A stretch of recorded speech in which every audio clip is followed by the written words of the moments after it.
Order.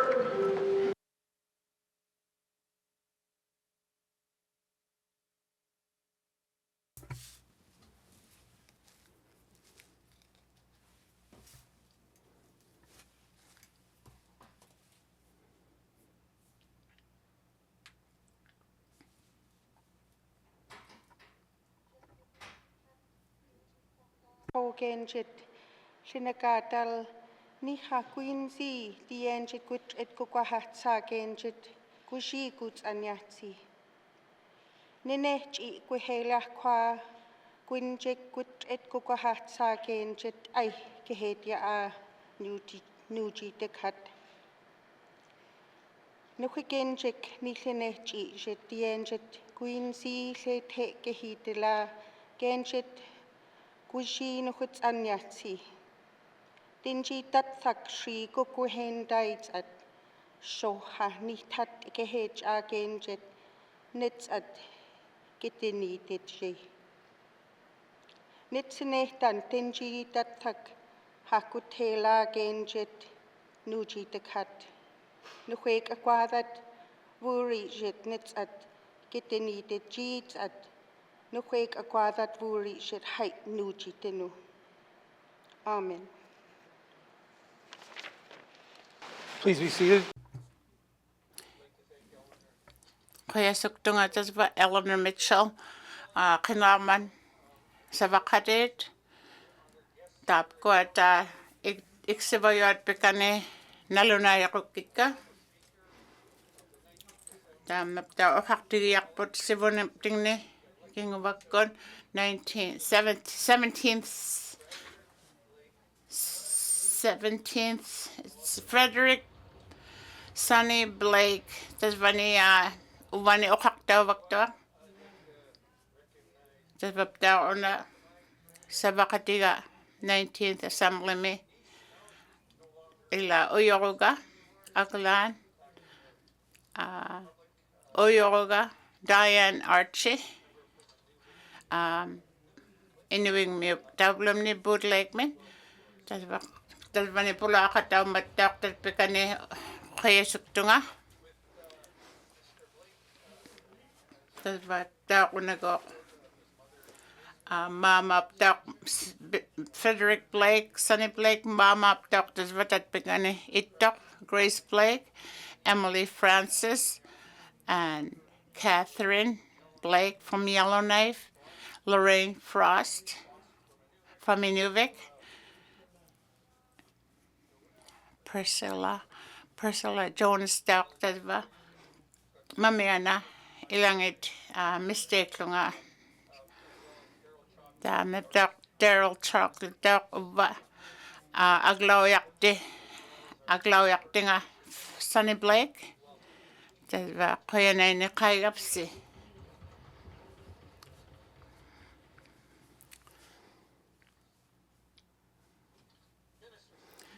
Minister Okakdate, Infrastructure Savak Satigo Nunaptingni Okakdoksak.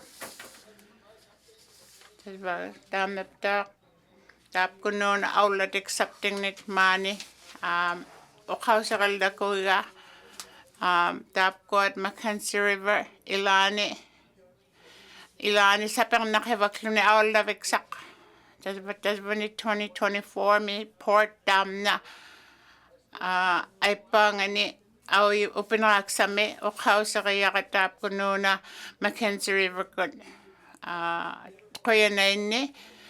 Mona Savakto Marine Transportation Services Tapko Savalau Mata. That's what I seen Tapko Savak said Akbau de Simayate. That's what I seen Tapko cargoes, Mauna Mackenzie River Gun, Western Arding Mitas Sitamaniukion, it does what Tapko Aulam Vakto Mona outlet tigon. Kaya ni ubapta sa bagsat takoyaksat 18 million liters. Just batap ko ta usyak ta blodig nuna lapting ni Beaufort Delta community Fort good home plu tamanna tap kuat Inuvialuktun nunanginnon tap kununga aulap kaksuget umiakpaktikon tasvona aglaan aulapik kaktilluget suli imak ulit palungin man aglaan imayaksuni ilanga ayong nakivluni tas batap kuat nalunayat kutat immatikon iliyaumata aglaptaok tap kuat temanna aulakatigik tuni temanna savakatigik nakpaksnuni sutikon tap kununa asin tap kuat silak puttaok allarit sa maliklugo imaptaok temanna malikpangmaung tas batap kuat asin tas batap kuat temanna ptaok oksakit tap kununa ptaok savakatigik tuat savavialullak tamata tap kuat angalallugo tap kununa savak satikon 230,000 tons of fuel oksokluk tamanna oksokuyuak aulap kaklugo iman nati sila malekullugo sapang nakaluaktilugo ilismavaillutik tamanna umiaktokamik tasvatuk kununa allarit sa 7 months tasvas sivuanaki saktuak tap kununa ila aulavik sangit aulanak pakluti apkotaillunil tatpang nanunanga nunakpot tasva asin tap kuat apkotigiyainne aulavigi bagait temanna inugaksivaktuat upanaksak auyapak tasva tap kuat savaktait sannaqtuat tasva asin tasva temanna aulayuksat tap kununa sivunniortiniklutik allamik nutaanik tap kuat asi savaksat sivunmon aulap kaklugit tasva tap kuat immami aulap kayot umiakpauyatigullu kalillugillu tamat kuat aulap kakmatik tasva tap kuat sannayak simayut sivunmon aulatik samikkon hakte tasva tap kuat sannaqtuani taimanna aulatik sainik tamatsumuna hakte tasva tap kuat nunallaptingnon savaksat sannayak sivuniptingni tasva taimanna savapiak pallata matalo nunaptingni inillaani savakatirimaiksilluta tasva tap kununa savaktillaani tasva silakput allanguta maliklu tasva tap kuat malikutait malikaksait uvainatsiak malikaksit sannayak samayot tasva tap kununa asin savakatigimaik sautik sainik sannayak samayot koyanainu sivunniorti Health and Social Services hakte tasva inugaktu tasva sutigulleka anniartulekiyit tasva tap kuat sabautigillagikput tap kualu sivunniortavat malequllutigik tap kuat tausavaksat sivunmon aulayut tap kuat teichomilu savaksat ukonunelu ila temanna mikiyoannilu inuit ikayongnilu sutigik marisinigud anniartulekiyini tasva tap kuat asin savaktivaluilu tamat kuat savakpaktuat ikayongniluksugit temanna iluatun maliqqablugit savaksatik sivunmon aulayanginni nunallaanginni tutqiumanikkun tasva asin tap kuat tamaan inuk ikayonguman ramikko tasvan tusa mayakpot tapkuat alin asi tapkuat health cabin stock that chumi tasva naluna yak taksimabag miyavot tapkuat tao atok taini tigon sabak tingin nulos nunapta health center tigon tasva tapkuat sabak evaluate iloatun sabavialulak takpaktuat tapkualu sapeksaudai takublutigit sivunmon tusamayak sa mata tasva asin tapkuat suangatay tapkuat savautait savarivialung pang savak tik malik kablugo ikayong nakakpang mata tasva tapkuat decho anyak tulakayin tapkualu ilisemayamikon tapkununa W divang mata ikayo tik sapingilogo tapkununa asin ikayok tiublone einang ninullo sibun mutik side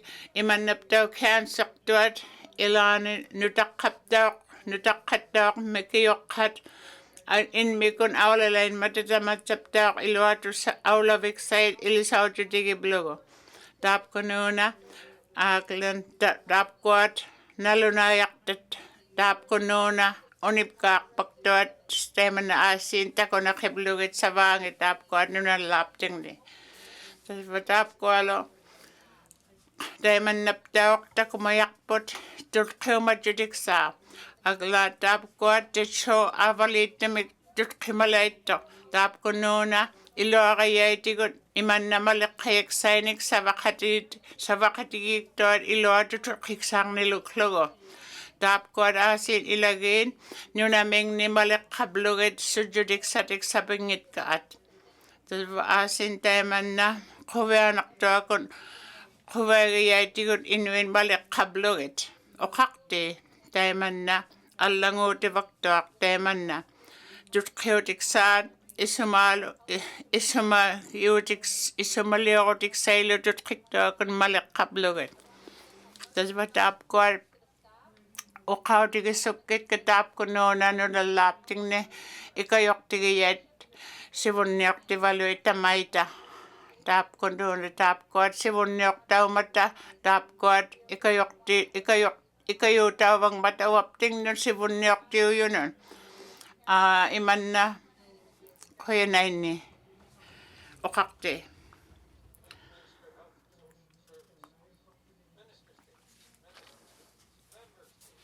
members frame lake min uqaqti kuyanaini uqaqti but ukioktaman manila khinik takugaptigo taimanna takubluutaman 2025-26 mon isumalung na vialukto tapkununa uyaqqaqiyunullo tasva sibun mootigiyaksa isumaluutigiyaptigo aglaan tapkuat sapiqsautigiyait nalunayaqaptigi quyanaqtoq tasva tapkuat taigullangniaqikka uvva imanna isumaliutait uvva taimanna isumaluutigiyait imanna aglakaktigo tapkununa aglaliqiyutigun maniliqiyutigun tasva asin savaksat tamatkuat simaliuqutigivaktay savaksat GNWT taimanna angiqsimayat tapkuat asin imanna savaksat puijudiksait 2025 mi aglakta tasva oqaqtut imanna sivunniuqlutik isumaluutigiqmikutamna taapyunauna uyaqqaqinikkun tasva asin uvva tapkuat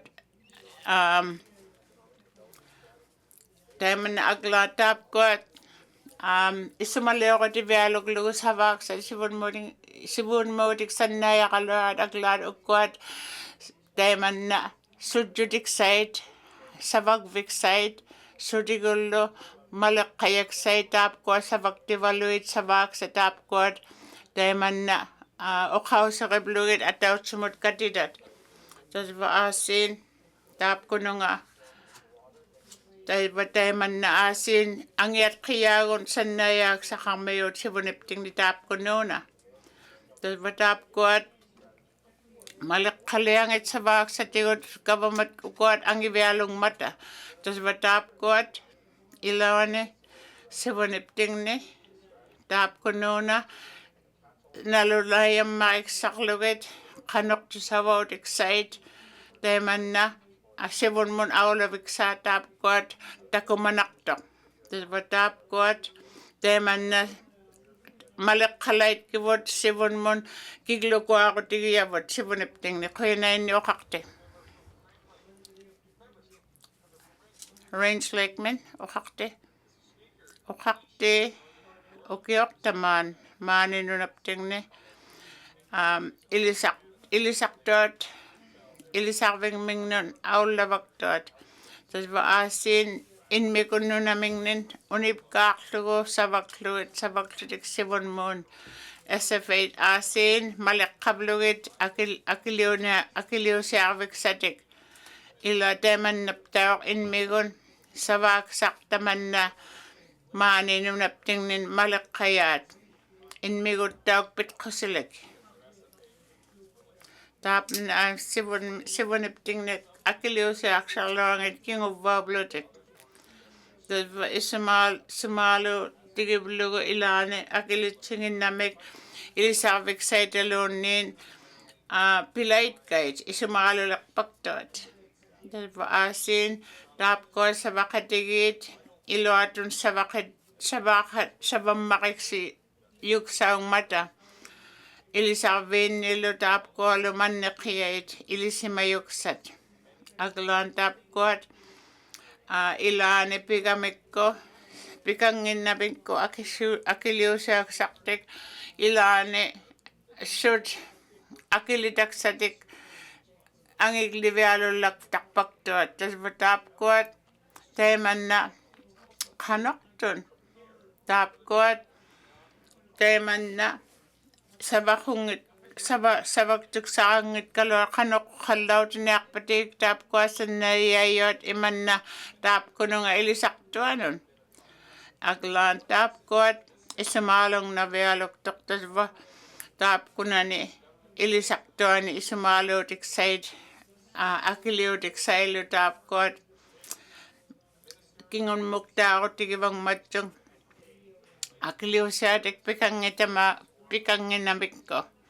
Ilane tas batap ko at ilane kinguvakon taiman na akiliw siyatik pitay naksugit kinguvaw kaksutik lo asin rantiotik sadik tap ko na ni inuha tap ko at taiman na sapaksaw tigabait ilagit tas ba kuya na ini tap ko at akawsa ni mayat ka anakan. Inuvialuktun Lakeman. Kuya na yun ukakte. Inuving mitas bakasin. March 2025. Tap ko nuna. Tap ko at asin. Western Arctic. Tap ko na ni ilisak biyobang man anguyak tinin awlavik samikon. Tas batam na taw apkotik put taiman na apkosyaw sudik. Tas ba asin ukakte. Tas ba tap ko at ilani tusavik sa kuya na Inuvialuktun ukawsa kay blustigo. Tam na kuya tap ko nuna lo asabak vinin inuving me sibon mo tigiblugo taiman na tutkiksaw side. Tamat ko sibon mo awlatik side awla mata ukakte. Tap ko at ukakatigik sudik inuvium sabak tingin nin sibon niyok tayo nilo IRC ko na tap ko na nga sabak tibalong na inuving me. Ukakte. Tas ba 5 years sibon ipting ni tap ko malkok itimixting bisakakvik taiman na napaktot. Tas ba asin GNWC tas ba tap ko taw inuving me sanayak sa mata sanay maiksalutik sabag bisa tap ko nuna economic development tamat ko sabag bikaktuk sa ukaktingin ni tap ko ng tu sap karner mayet kanakan.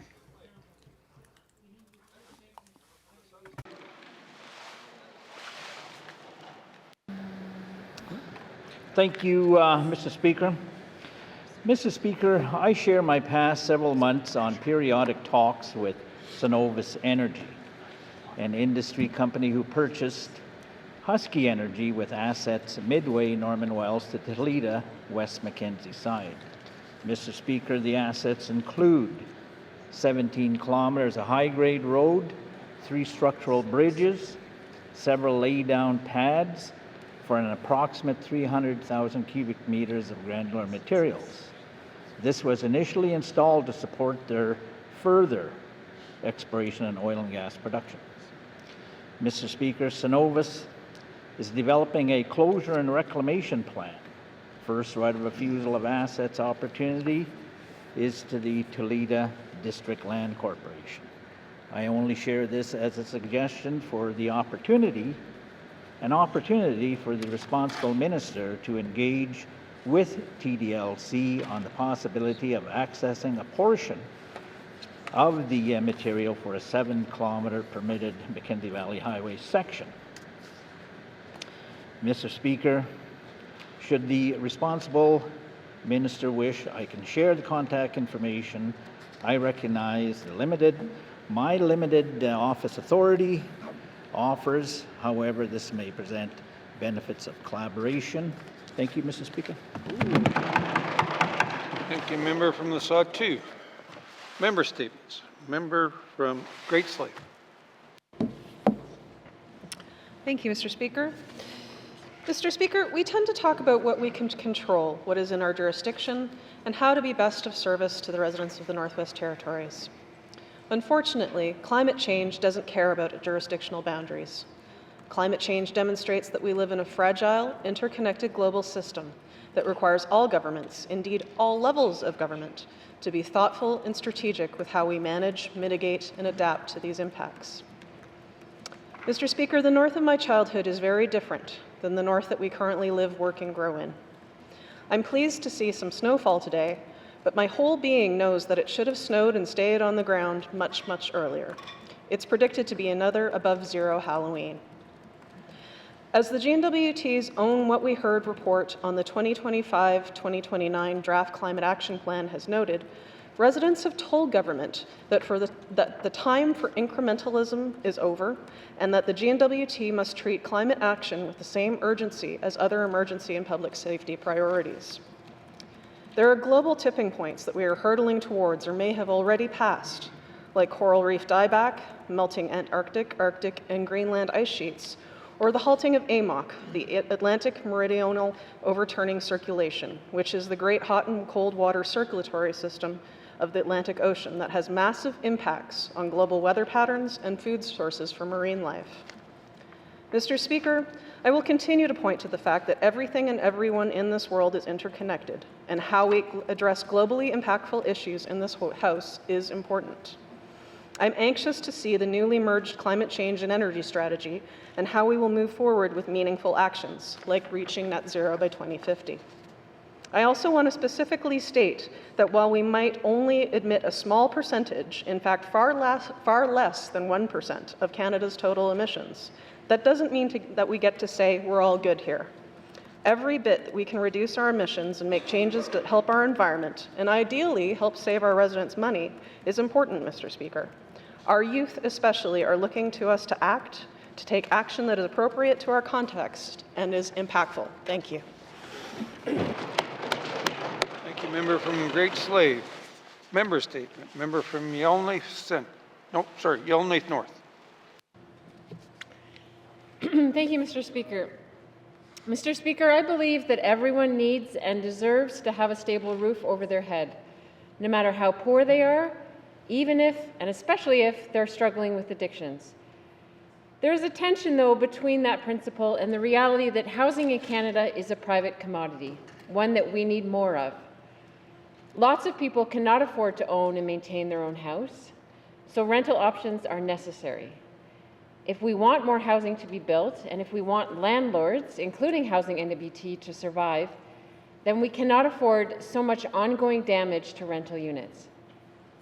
The individuals causing damage or serious disturbances need to be held accountable, and that includes evictions.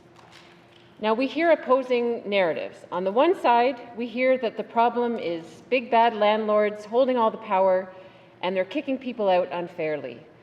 On the other side, we hear that landlords are helpless to address illegal behavior, people destroying their units, and evictions are impossible to obtain because the rental office and the RCMP are both hamstrung with too much legal due process.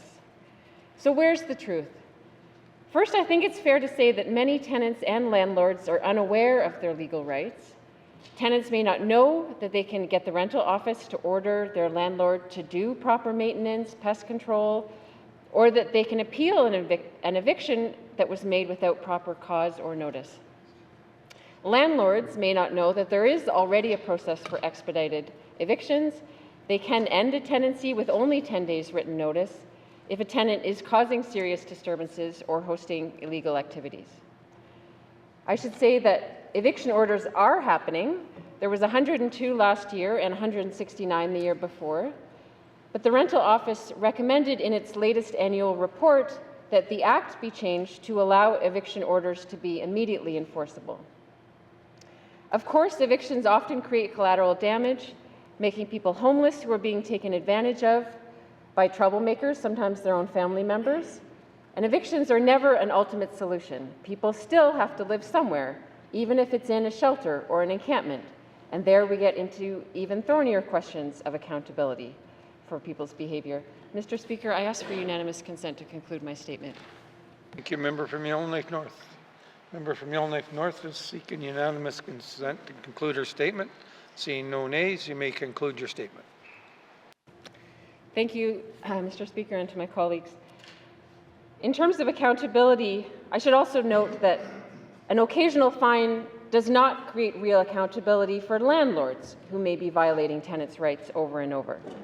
So in conclusion, Mr. Speaker, I believe that housing is both a right and a responsibility, that tenants and landlords should both be held accountable, and tomorrow I will be continuing by discussing possible ways forward. Thank you, Mr. Speaker. Member from Yellowknife North. Member statements. Member from Wolfley. Thank you, Mr. Speaker. Mr. Speaker, in many of our communities in Cleacho region and the rest of the NWT, landfills are not adequately engineered to protect people or the environment. They lack basic safeguards such as contaminant liners, designated waste zones, and proper leachate management. In some cases, waste is deposited directly on the land, just a short distance from creeks, lakes, or wetlands, with no barriers to protect against runoff or groundwater contaminations. Mr. Speaker, this is not just a technical oversight. This is a public health risk. Improperly managed dumps attracts wildlife, contaminate our water, and release harmful substances into the air and soil. Without proper signage, fencing, or management, these sites can be unsafe, especially for children, elders, and community members who live nearby or use the land for hunting, fishing, or gathering.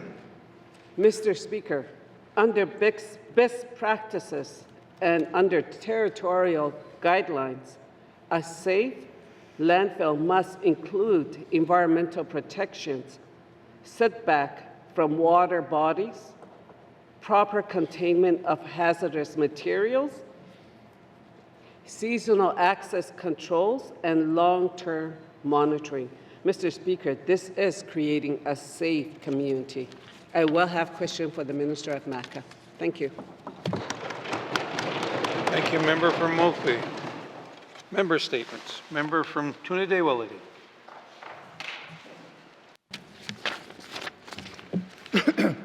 Mr. Speaker, here in the North, education is a treaty right. In our territory where our communities have long faced severe disadvantages, the rights carriers a unique responsibility to reverse generations of inequality. Our schools embrace the responsibility of dedicating themselves to equipping Indigenous children with the knowledge they need to succeed and connections to their culture from which they can draw strength. This is how our schools have become severe hubs for our communities, where staff go above and beyond to help families across to access the support they need.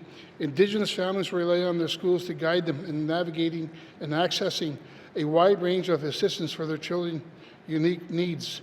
And this is all made possible through the federal government Jordan Principal Program. However, we have long known that the federal government is signaling that they're cutting back.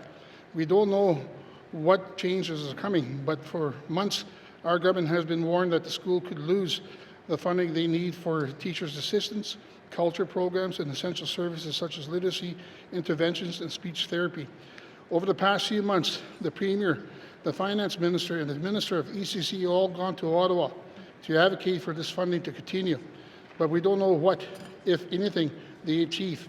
Meanwhile, the $14 million they've offered, roughly a quarter of that lost funding depends on the school drawn for the surplus and surpluses they save for other priorities such as programs or maintenance of the school.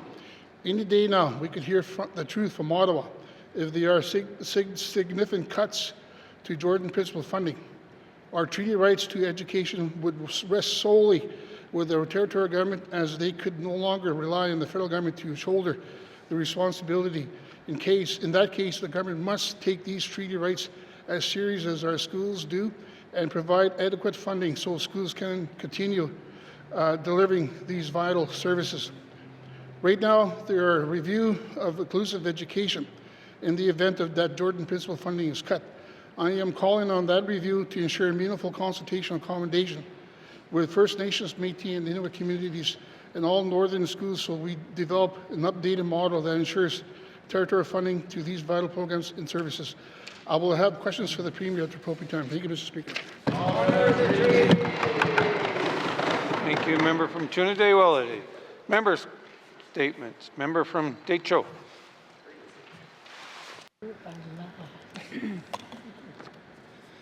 Thank you, Mr. Speaker. Mr. Speaker, the NWT is facing a growing social crisis. Across our territory and small communities like those in my Decho constituency, we are struggling with violent crimes, intimate partner violence, poverty, addictions, and health issues and housing instability. Mr. Speaker, our people deserve to feel safe. Families deserve peaceful homes. Youth deserve opportunity, and elders deserve to live in comfort. Safe communities are a priority of this government, and my people must live in hope, not fear. Safety cannot come from enforcement alone. The RCMP are not going to lower the crime rate or incarceration rates in our communities. The teachers are not going to ensure our children go to school. And overwhelmed and overworked nurses cannot be the only ones ensuring health in our communities. As we know, it takes a whole community to raise a child. Mr. Speaker, for far too long, people from the outside have come into our communities and told us how to live, work, and think. The solutions we need must come from within our communities. True wellness and healing are community-driven. We need prevention and community-led action now. Mr. Speaker, the people in my riding have the knowledge, the wisdom, and the cultural strength to build solutions that work. Solutions that address root causes of health issues, crime, addictions, and poverty. What they need is the full partnership of this government to empower the people to take ownership of their future well-being. Today, I call on the GNWT to recognize safe communities as our priority in the NWT, to work with community governments, elders, and local organizations to create and build their own community-led responses and solutions to crime, addictions, and poverty. Mr. Speaker, when communities lead, healing follows. And when healing takes root, safety becomes possible. There is no challenge our communities cannot overcome when we are empowered to shape our own future. I will have questions later for the Minister of Health. Thank you, Mr. Speaker. Thank you, member from the Date Show. Member statements. Member from Yellowknife Centre. Thank you, Mr. Speaker. Today I want to talk about some healthcare innovation and certainly some opportunities that'll save this government and our territory a lot of some real tangible dollars, Mr. Speaker. It's about service improvement. Mr. Speaker, using round numbers, because I like them, they flow a little better. Years ago, I think in my first term, way back in the days of yore, someone did an inquiry about how many healthcare cards there were out there, and they found that there were about 45,000, again, using round numbers. However, our Bureau of Stats pointed out there's only 42,000 people in the NWT. Mysterious? I don't know. Mr. Speaker, the idea of trying to be innovative and thoughtful, why don't we follow BC's example where they actually have their healthcare card with a photo on the card, Mr. Speaker, and they've even integrated driver's license to have the healthcare number, Mr. Speaker. It's showing a way to reduce red tape, save some costs, and when it comes to healthcare dollars, ensure Northerners who rightly deserve healthcare, it's protected and served to Northerners, not people cheating the system, Mr. Speaker. If we did an audit today on how many healthcare cards we have or who's getting service, I don't know what it would do. But the statement isn't about that, Mr. Speaker. The statement is about how can we guarantee Northerners are paying for Northern healthcare. Mr. Speaker, we could do this, Mr. Speaker. It'll create efficiency within the system. I mentioned red tape, accessibility, security. It would help save costs overall. Mr. Speaker, this is something could be done whether it's in Litsuke or YK. We could do this. People fill passports out in any region of Canada. In other words, there's ways to do these things. We could take that example. Now, let's start with this. Maybe you're not old enough to drive a car, or maybe driver's license isn't your thing. That's okay too. Mr. Speaker, you could get a general ID card. Again, back to the process that used for passports for young people, it makes sense, Mr. Speaker, and we can develop it very simple. So, Mr. Speaker, I understand this government's apprehension to lead on initiatives, but I would say BC is certainly leading through legislation, opportunity, protection of the healthcare cards, and protections of their citizens' public dollars, how key and important this is. So I say to this government, if you're not afraid to leave, I accept that, but don't be afraid to follow a fantastic example that'll help all Northerners. Thank you, Mr. Speaker. Thank you, member from Yellowknife Centre. Member statements. Colleagues, on behalf of the Date Show MLA and myself, we regret to inform you that Alison de Pelham passed away on August 10th, 2025. Out of respect for her family, for her and her family, the Date Show Grand Chief closed the DFN office on August 11th. Alison was born to Elizabeth and William de Pelham on December 13th, 1951 in Hamilton, Ontario. She was one of 5 children. Her 4 siblings were able to make it to Fort Simpson for her celebration of life on September 6, 2025. It was an adventure for getting them here or there because of the smoke and road closures, but in the end, they made it. Celebration of Life was officiated by Martina Norwegian with several speakers, including her 2 daughters, the Date Show Grand Chief, the LKFN Chief, and former PKFN Chief, and a number of young people who she helped during her life. Many residents spoke about the Pelham's contribution, saying she was a game changer for the community and region. She started working in Sambake, where they would say, ask Alison. She would get things happening and help the community. Then she moved to Fort Simpson, working for LKFN, and moving to the Date Show First Nation. People spoke about her being the axle that helped move the Date Show First Nation wheels. Through 3 retirements and 4 resignations, she was always coming back to help the organization. Alison and her 3 mainstays, Dora, Leona, and Sarah, had a lot of firsts, great experiences, laughter, and tears throughout the years. They were an amazing team. As time came about, she would recruit other strong ladies to the organization. A few of these leaders spoke about how Alison was always there for them. They thanked Alison for her commitment, dedication, and love for the Denny people in the region. She left a lot of her knowledge and work ethic to her staff and youth. We heard how she was a tireless champion of the Date Show, playing a vital role in preserving and protecting traditional culture and land. She was a major advocate for language revitalization, securing funds to help people learn Denishaw Tea. She was a key proponent of the Mentor Apprenticeship Program. Ellison was a great mother and a foster parent.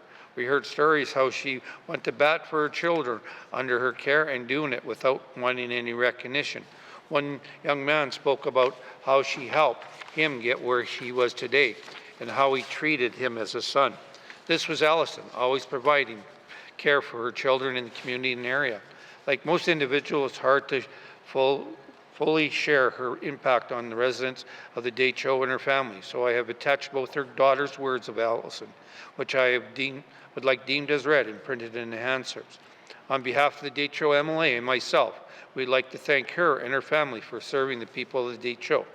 She will be sadly missed, but never forgotten.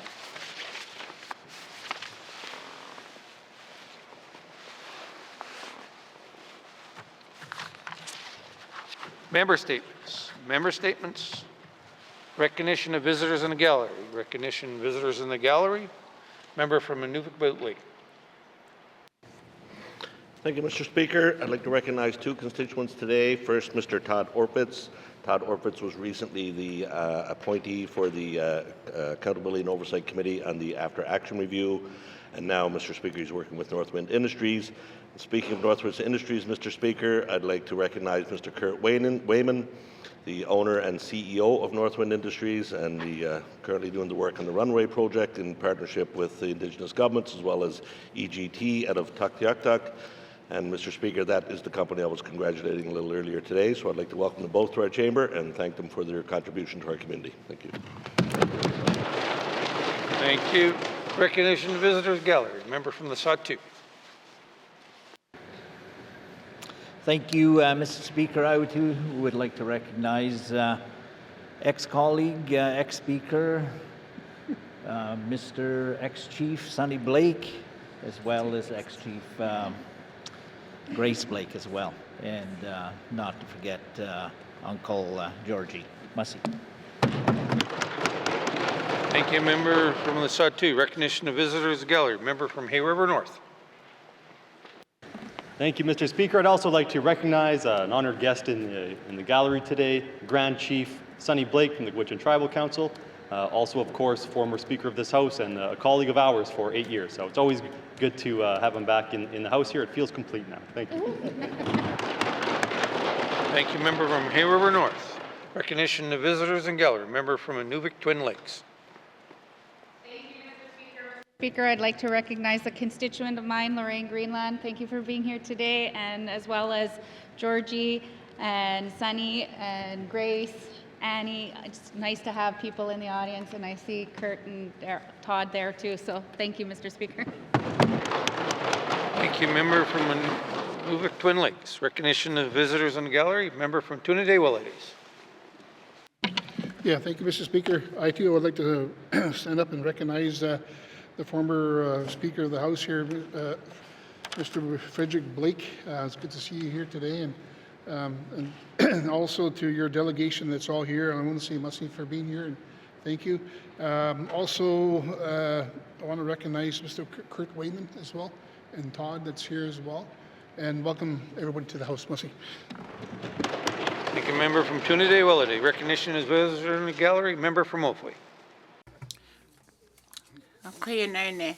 Tap got naluna Daryl chocolate. Damna gamatime aglawyakte. Ilisimaya damna. Tasvona Chief Julius School in Mantas Vanillisakving me. Damn Dark Sunny Blake. Koyane nitakuapko. Stein Arcello. Tap Golik Cynthia Cardinal. Nalunayaktet vani pulaktivot. Kidut dangin up to get pikanek hoyanani kayu up sitamapsi. Mane nunaptingni nalunayamatigut uvani tasva tapgot sabaktiu up tavani nunalaptingni. Hoyanani. Nalunayaktet pulaktet.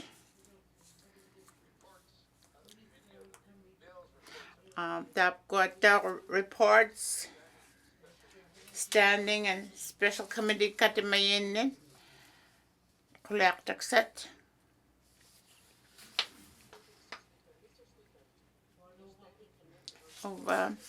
Tap kone social development katimayet emana kaya sivaluk tap kununa iglulakayet emanna Inuit ikayok tingin nun. Inune ausinin. Tas tap quad okaktat ka. Tap kuna 29-20 bracket 1. Tap quad standing committed good. Inune autainin. Inune ausinin. Tap quad nalunayak tau mata. Taigo aksane. Mamfimin okakte.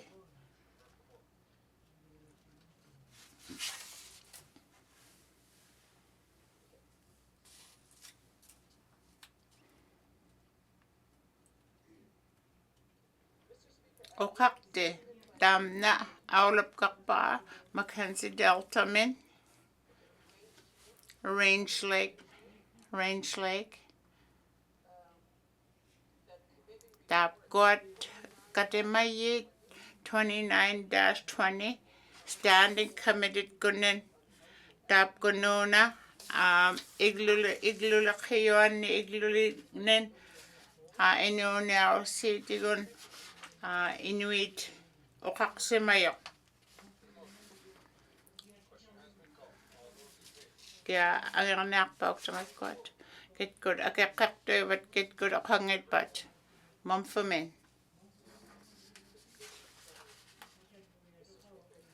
tap god standing committed gune katimayet tamna okakto imanna onipkakto ni tap kunona nunaming lanuna laming ninalunayaktat Mani Northwest Territories me tap god asin tap god imanna savautik sangat sanayak lutik imanna iglulakhenun maligak sanon tap kununa mani kavamapting nun tas tap god ilichogayut tap kununa asin savunautik sainun ilaliut Koblugit Northwest Territories maligak saitigon tas 44 okaktate okarusit tap kununa suangatigin armatik tap god iglulakit iluatun igludik saitigon tap god Inuit tas asin imanna malagut saksari ikayong negait tap god asin katimayilangit tap kununa imanna sivulleutik sait policies tigun maligak saitigun sanaya tuksat tap ko savaktot taimanna nalunayak samayat imanna policies tigun iluak tutkiksayat malagutak saitigun tap kot iglulakit munaksiyot atanuyawiyot munaksiyot iglunullo sutigullu tap kot aksintalva tap kot tukset August 24 min tap kunane utjakutik sainik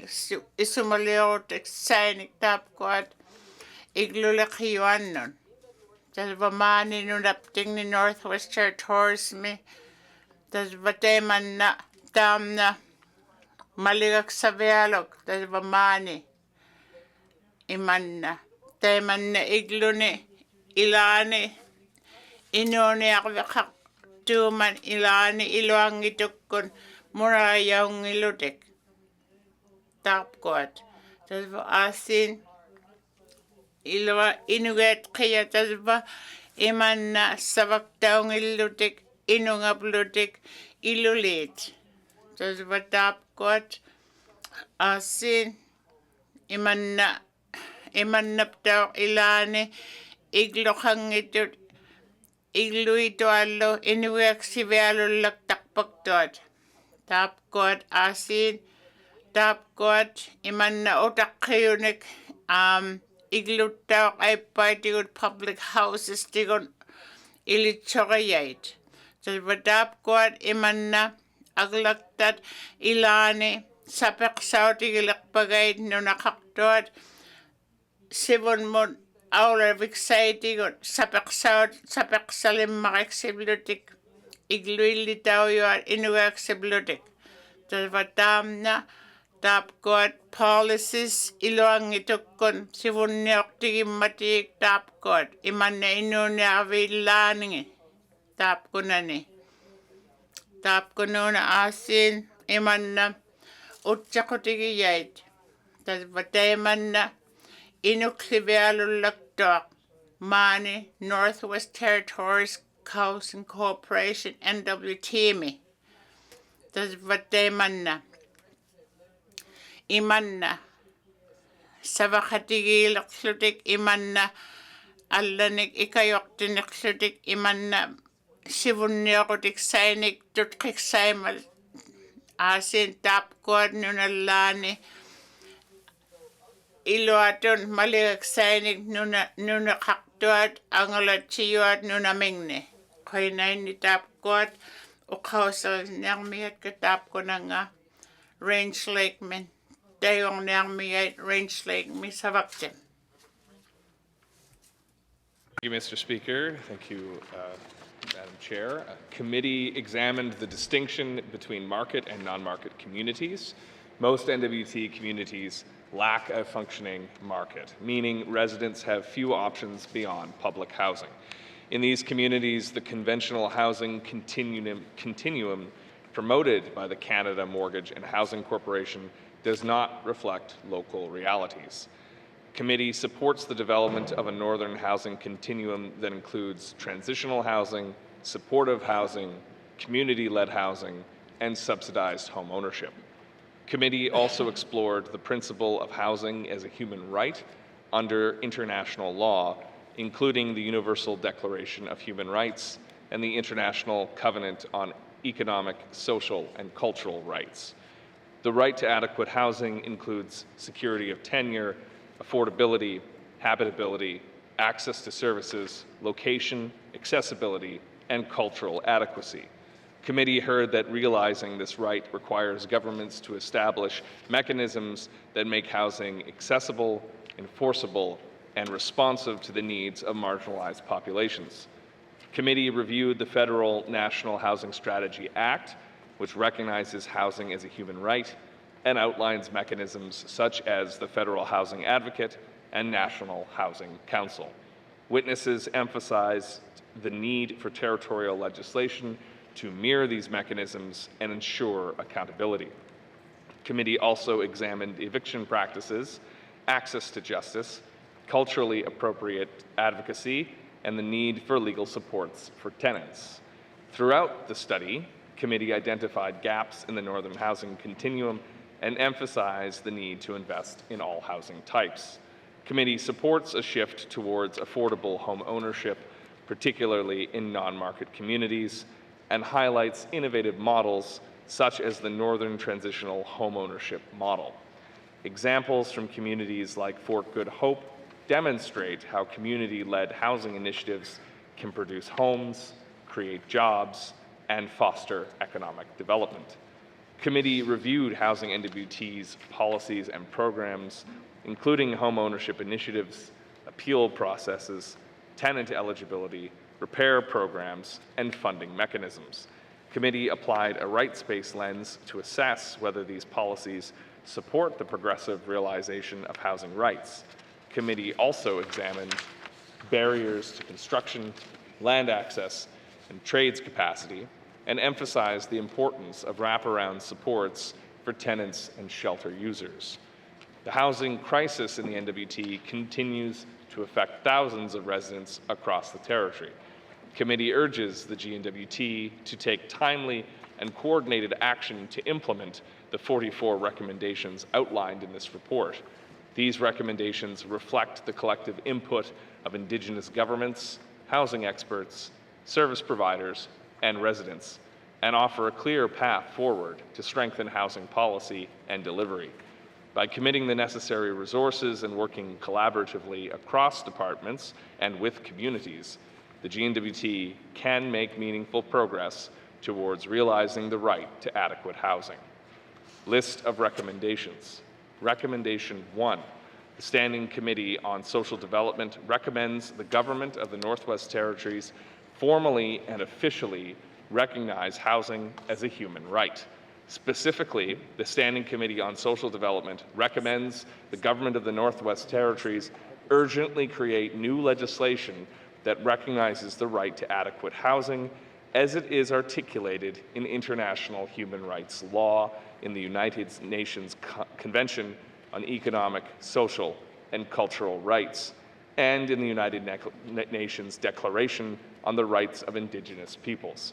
This new legislation should incorporate accountability mechanisms found in Canada's National Housing Strategy Act, including developing and maintaining a robust housing strategy to progressively realize housing as a human right in the Northwest Territories. Recommendation 2. The Standing Committee on Social Development recommends the Government of the Northwest Territories publicly recognize the colonial legacies that have contributed to Indigenous homelessness in the Northwest Territories. To address these legacies, the Government of the Northwest Territories should use the principles outlined in the Northwest Territories United Nations Declaration on the Rights of Indigenous Peoples Implementation Act to guide policy changes in the housing sector and increase local government decision-making to facilitate the co-development of new housing policies by council leaders and Indigenous governments. Thank you, Mr. Speaker. I request that my committee colleague, the member for Sault 2, continue with the reading of this report. Thank you. Thank you, member from Range Lake. Member from the Sault 2. Thank you, Mr. Speaker. Chairman, okay. Tap court number 3 me okay Standing Committee Social Development. Tap ko nga government tingnen. Tap court iman na NWT Housing Advocate savak tingat. Igluksanon iglulakayon lo. Tap ko no na tukiksak si mayok savak binganon. Tajwa asin. Tap ko no na ilisaw judaman. Tajwa asin uvaw jakodait. Teman na ikayodik sak. Ikayodik sak. Tajwa iluatun. Iman na iglunik tuktuat. Iluakainik. Iglu alo. Mani no napting ni Northwest Territories me. Tajwa asin. Mani. Tap ko savak tuksay matik 20th Legislative Assembly me. Tajwa asin uva Standing Committee good tap ko at katimayingit GNWT. Daiman nakaitait sanayak tuwit iglulakayit sanayak sainik. Tap ko nona office tigo tap ko na ni ilisaksi mayait. Iman na inoniak tuat kitulika tap ko at sanayak taksait munak silutiglo iman na tutkiksaw diksainik tap ko at maligluit maligaliatik. Tajwa asin tap ko alo iman na malakayak sangit okang mata maligaliangit tap ko at tap ko nuna asin munak sabaudik sangit nalunayang maaksiblo yuksaw mata. Tap ko nuna assembly ko na tap ko nuna uy nga nakilugit. Taman na asin tap ko sabak tingita sabak saudit ngit inuit nutkaw tigibag matik ilan tap ko iltsokyawngin mata. Iglulakinon. Manitigon aulavik site, sutigol laka, tutkiksak site, iglulakinon, Northwest Territories, inoniakotik site, tigon malakayak sa matik, bimakik saklugit, inoniak nita, tap kunani ukausik sadik. Dut kiksaudik sadik. Recommendation 6 mi asin. Tap kot standi kamedilgit. Imanna takumayak said utimon. Tap kunona maligaliatik. Iluatun. Sanayak taksamagit yay tap kot. Tap kot 7 mi asin. Katimaying the tap kot social development. Northwest Territories. Imanna ikayutik saitigon. Imanna inoniaktot. Mani iglulakid atane. Munaksingingit. Imanna iluaton. Maligalayoktit. Malakayak saimati iglunin aditatik. Imanna. Asin. This is top good north of territories mitukliani. Imanna Malakayak side legal aid act. Imanna ptawakakto. Tap kununa. Igluilitawianon. Malakayak side sutigulika. Tenancy act. This is tap kununa. Iluatun aulatik side. Ilichoy biak side igullo. Tap kuat. Anitaw mata. Anitaw yuksat. Tap kuat malikalugit. Tap kuat rentak dolo malikabluit amat kuat. Kanoktun. Ila legal aids. Tap kuat. Services. Imanna. Iluatun. Maliktawngin ng mata. Tap kualdo. Imanna. Iluatun. Turkiksaw site. Tap kununga. So, taiman na malikangin nakpatig ilitsot kubloget. Tap kuat asin. GNWT housing. Tap kuat policing it. Iluatun. In nakpat. Tap kuat nalaw mangituak patateman na nalaw mayuk sa tigon ukakludik. Sa tap kuat government ilusimayuanik iluatun malakayak sainik ilisaw tigiluit sa baktita ilisaw tik saining malakayak saining malakalugit iluatun malakamangata. De chumino kakti. The tap kuna 10 mitaw recommendation. Social development. Nalunak that social development. Tap court legislative aglaktat 2020. Tap kununga NWT Tenancy Act digon. Serva asin. Tap kununa imanna takumat kublogo iluatun tutkeumatik side malakayak side tap god housing iglulakayet iluatun savaudik sangat malakat kublogo tap kununga iglunik tuksonan iglukaktuan nunaptingne tap kununa iluatun sabakak tuanunlo. So tap kuat asin legal aid malakayak saitigot tap kunona. Number 12 mipdok tap kuat sabak vid standing committee iluatun sabak obluit Northwest Territories mon. Tap kuat sabak obluit sanay obluit tap kunona imanna Inuvialuktun inmikon pitkusimikon angalatak sakay matik Inuvialuktun. Tap kununa iman na maligaleksat iluatun tutkiksak sa matik Inuvialuktun. Inuvialuktun Inuit. Mani nunapting ni Demanna Sivunio Tata Viuma Malik Kablugo Dr. Julia Christensen.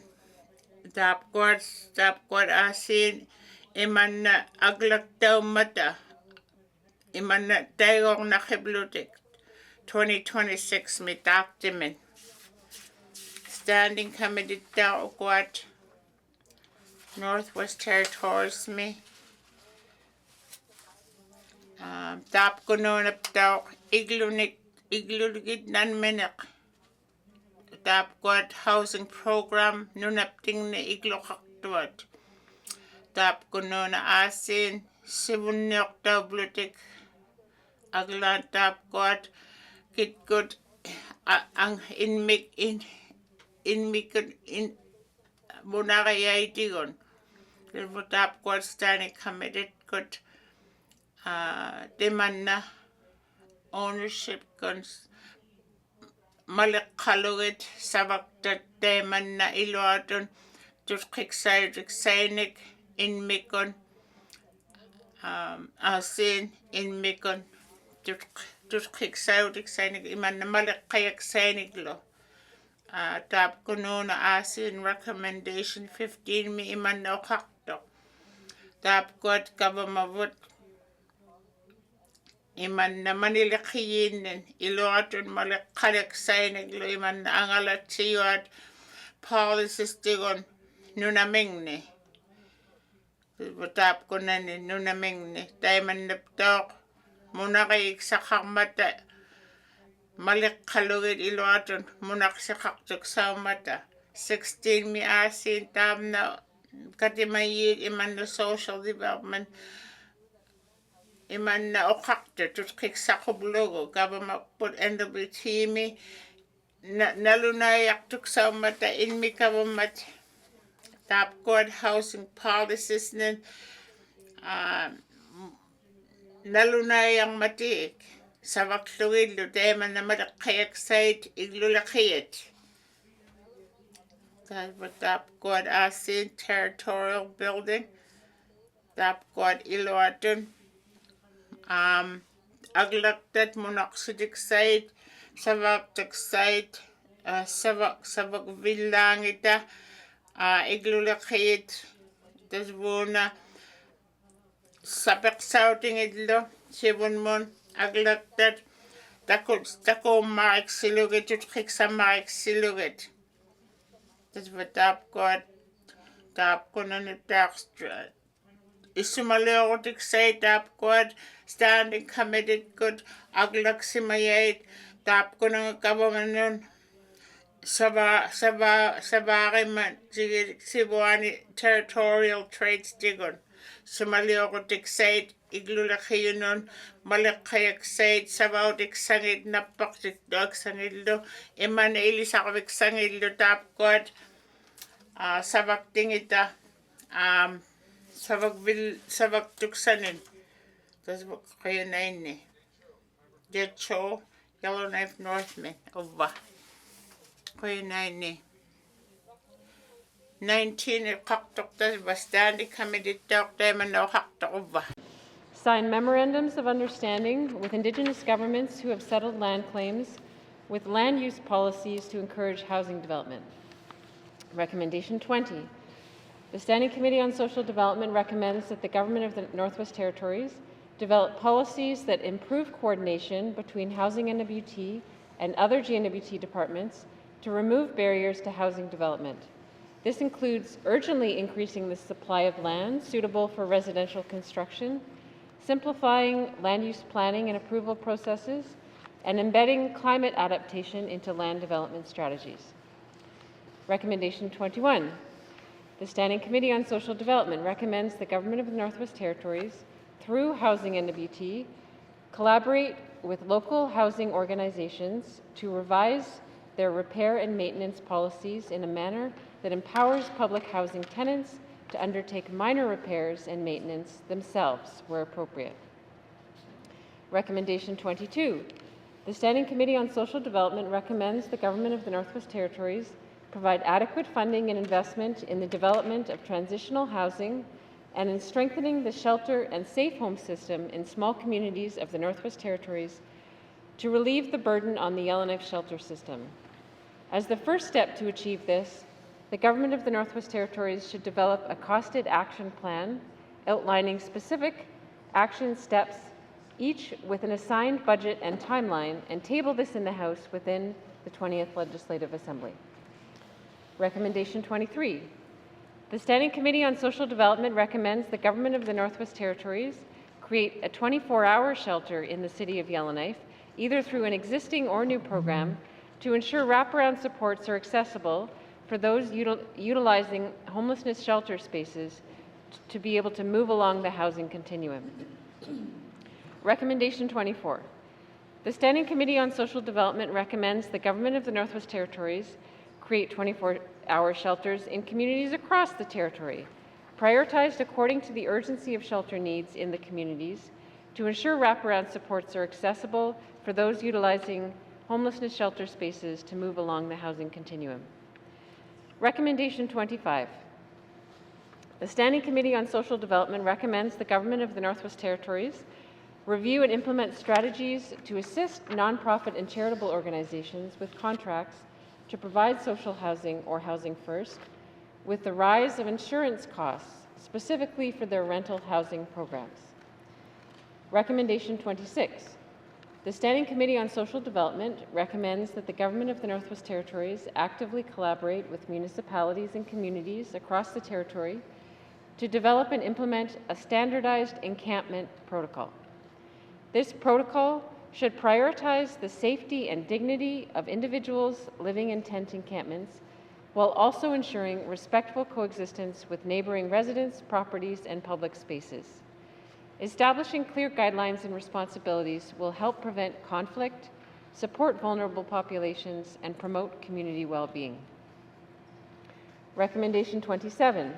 The Standing Committee on Social Development recommends that Government of the Northwest Territories work with the federal government to ensure that funding mechanisms, such as those established under the Urban, Rural, and Northern Indigenous Housing Strategy, provide direct and equitable funding to Indigenous governments and organizations, including those with both settled and unsettled land claims.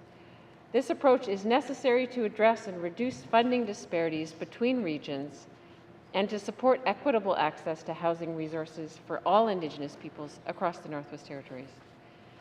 Recommendation 28. The Standing Committee on Social Development recommends the Government of the Northwest Territories collaborate with the Yukon Government and the Government of Nunavut to develop a unified pan-territorial advocacy plan. This plan should be used to advocate to the Government of Canada to ensure that federal policies and funding are better aligned with Northern realities and Indigenous perspectives in light of federal strategies, such as the Urban, Rural, and Northern Indigenous Housing Strategy, and funding that continues to fall short in reaching the housing needs of Northerners. Recommendation 29. The Standing Committee on Social Development recommends that the Government of the Northwest Territories incorporate the recommendations contained in this report into its proposed 3-year housing plan. The committee expects the housing plan to clearly demonstrate how each recommendation is being addressed, including the actions to be taken, anticipated outcomes, and timelines for implementation. Thank you, Mr. Speaker. I request that my committee colleague, the member for Range Lake, read the next section. Lake North, member from Range Lake. Thank you, Mr. Speaker. Thank you, colleagues. Recommendation 30, the Standing Committee on Social Development recommends the Government of the Northwest Territories, through Housing Northwest Territories, enhance transparency and reporting of distinction-based funding allocations to ensure that the needs of each community and the overall advancement of housing in the territory are being met. Recommendation 31, the Standing Committee on Social Development recommends the Government of the Northwest Territories establish a mechanism to more equitably assess eligibility for homeownership programs. These programs should take into account individual circumstances, particularly in cases involving outstanding mortgage and rental arrears, to ensure that the programs are responsive to the complex realities faced by residents. Recommendation 32, the Standing Committee on Social Development recommends the Government of the Northwest Territories provide more transparency surrounding the specific age and condition of housing units allowable under the Home Ownership Initiative policy, and publicly publish the age of public housing units that have been deemed eligible for the Home Ownership Initiative program. Recommendation 33, the Standing Committee on Social Development recommends the Government of the Northwest Territories reform the housing appeals process to support the progressive realization of the right to housing and ensure more inclusive, transparent, and effective oversight. This necessarily includes that all appeals under public housing and homeownership programs bypass the district director and proceed directly to the Housing Appeal Committee to streamline the process and reduce administrative burden and barriers. That the composition of the Housing Appeal Committee be revised to require membership of individuals with lived experience of homelessness or housing need, and where possible, individuals with expertise in human rights, to ensure a more representative and rights-based approach to decision-making.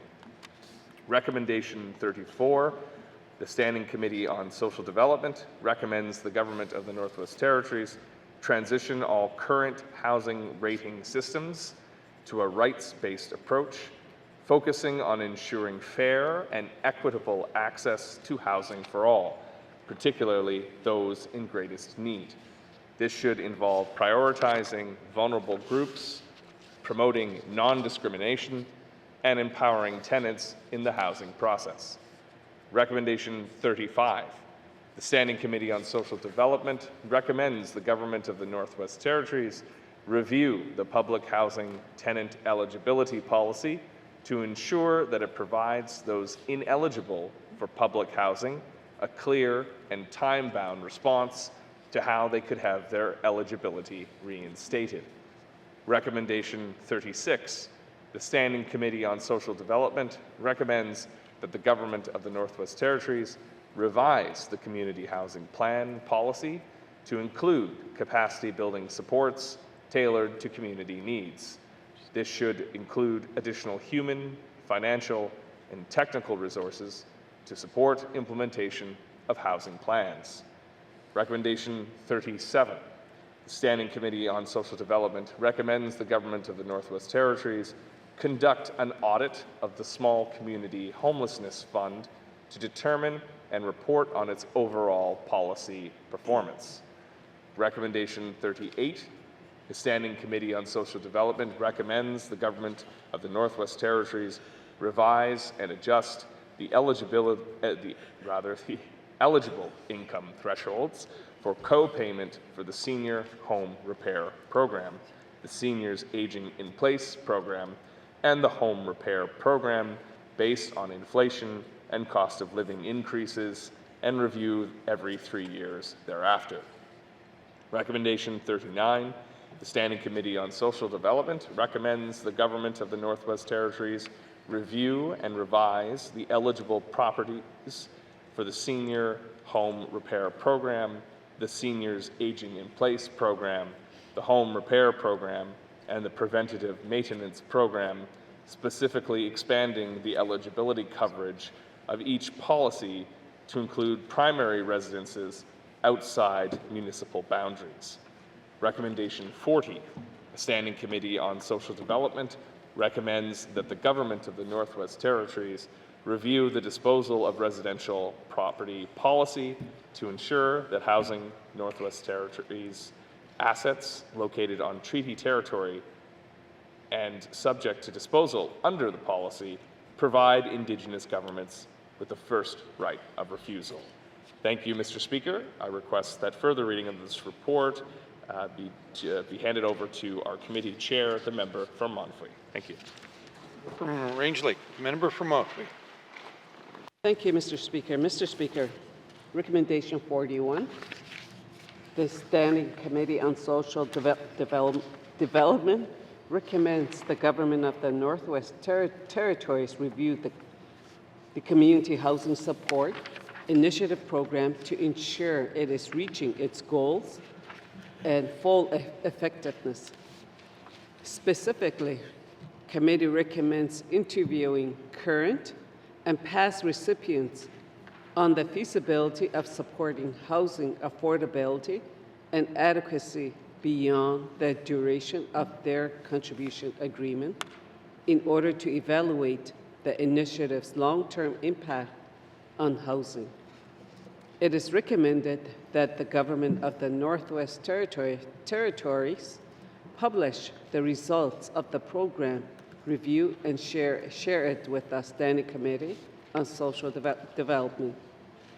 Recommendation 42, the Standing Committee on Social Development recommends that GNWT review all housing NWT financial policies, including policies respecting loans and grants, to ensure treaty obligations are upheld, specifically to ensure that policies safeguard against unfairly including treaty-related income, such as dividend payments or gifts, into an applicant's income, and thus disproportionately impacting their eligibility or level of assistance.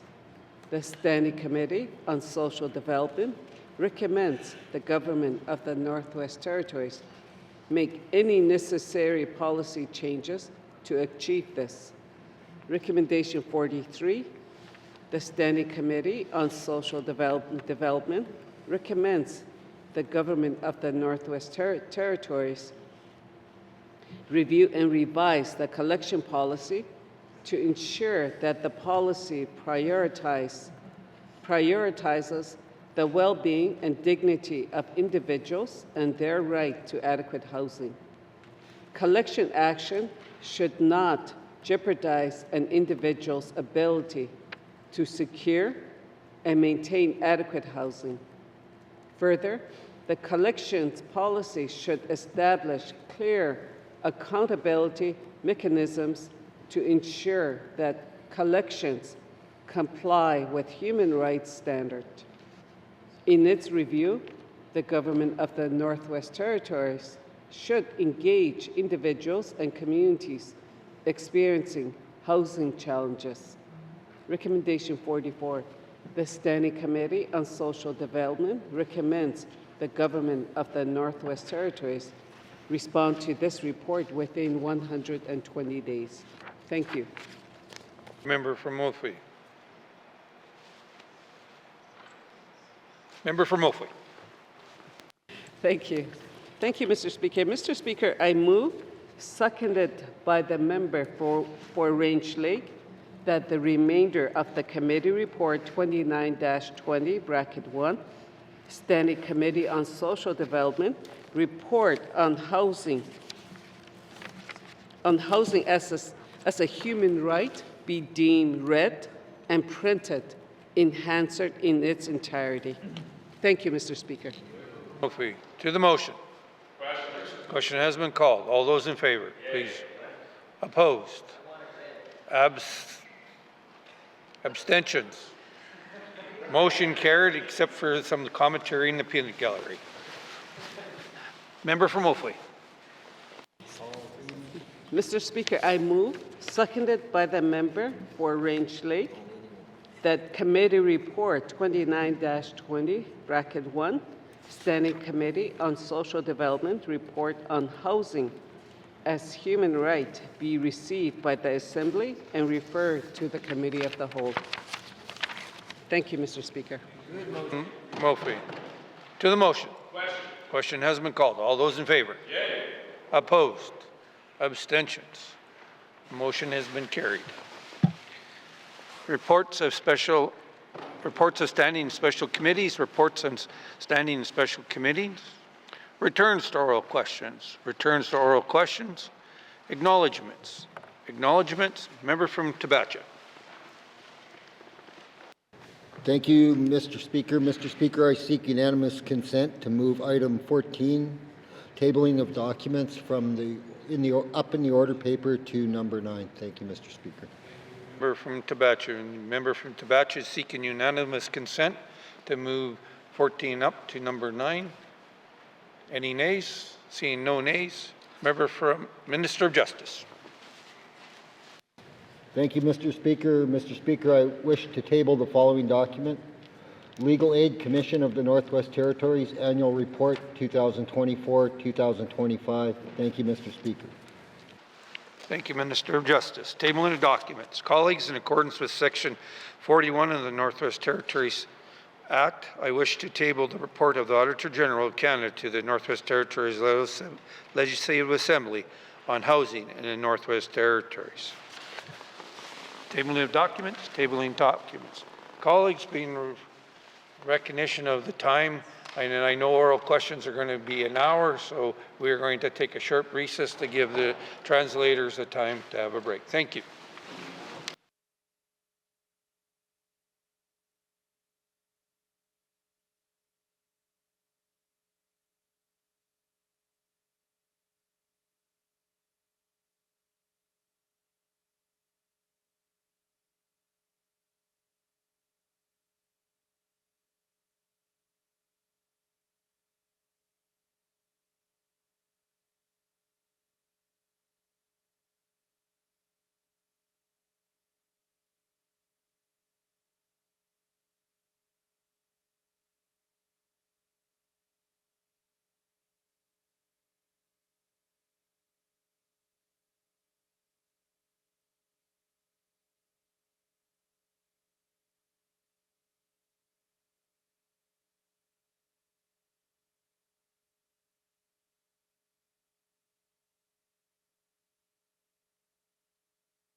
Thank you, colleagues. Oral questions. Oral questions. Member from Great Slave. Thank you, Mr. Speaker. Mr. Speaker, my questions are for Minister of Environment and Climate Change. Mr. Speaker, can the Minister explain whether or not our NWT boreal forest is still acting as a carbon sink? Thank you, Mr. Speaker. Thank you, member from Great Slave. Minister of ECC. Thank you, Mr. Speaker. Mr. Speaker, historically, the Northwest Territorial boreal forest has acted as a strong carbon sink, absorbing more carbon dioxide than it releases. However, recent research combined with the effects of drought, wildfire, and permafrost thaw is weakening things, and research was presented recently at the Landscape Carbon Workshop in February of 2025, and as things move forward, the cumulative effects of these recent fire seasons, particularly 2023 as the most severe season in our history, have shifted some areas of the boreal landscape from carbon sink to net carbon source. Thank you, Mr. Speaker. Thank you, Minister of ECC. Member from Great Slave.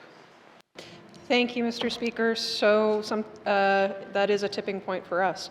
Does the Minister know how much more greenhouse gases we are emitting annually as compared to prior to our 2023 wildfire season and continued permafrost melt? Thank you, Mr. Speaker. From Great Slave, Minister of ECC. Thank you, Mr. Speaker. Mr. Speaker, it's very challenging to quantify and compare carbon landscape emissions over time in the NWT and in Canada and worldwide for that matter.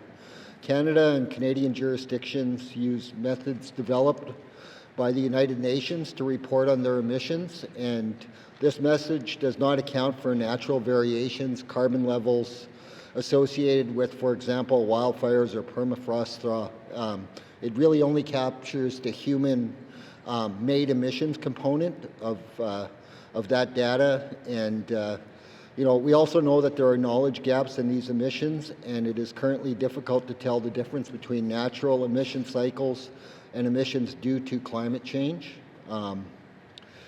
We're advancing work to better understand and potentially manage the landscape carbon. Thank you, Mr. Speaker. Minister of ECC. Final supplementary. Member from Great Slave. Thanks, Mr. Speaker. So in short, 2 questions, 2 no's. Will the Minister direct his staff to allocate additional resources for climate monitoring and especially more community-based monitoring while also incorporating traditional knowledge when it's appropriate? Thank you, Mr. Speaker. Member from Great Slave, Minister of ECC. Thank you, Mr. Speaker. Mr. Speaker, currently there are over 100 climate stations operated by the GNWT and the federal government, so Environment and Climate Change, across the NWT. The GNWT has climate stations in every NWT community. And building from the Landscape Carbon Workshop, the GNWT is coordinating efforts with partners, including Indigenous governments and researchers, to develop a landscape carbon roadmap for the Northwest Territories. And this roadmap will identify the next steps in research, monitoring, including Western science, traditional knowledge, and local knowledge, and the potential management related to this landscape carbon. Thank you, Mr. Speaker. Minister ECC. Oral questions. Oral questions. Member from Deitcho. Thank you, Mr. Speaker. Mr. Speaker, my questions are going to be directed to the Minister of Justice.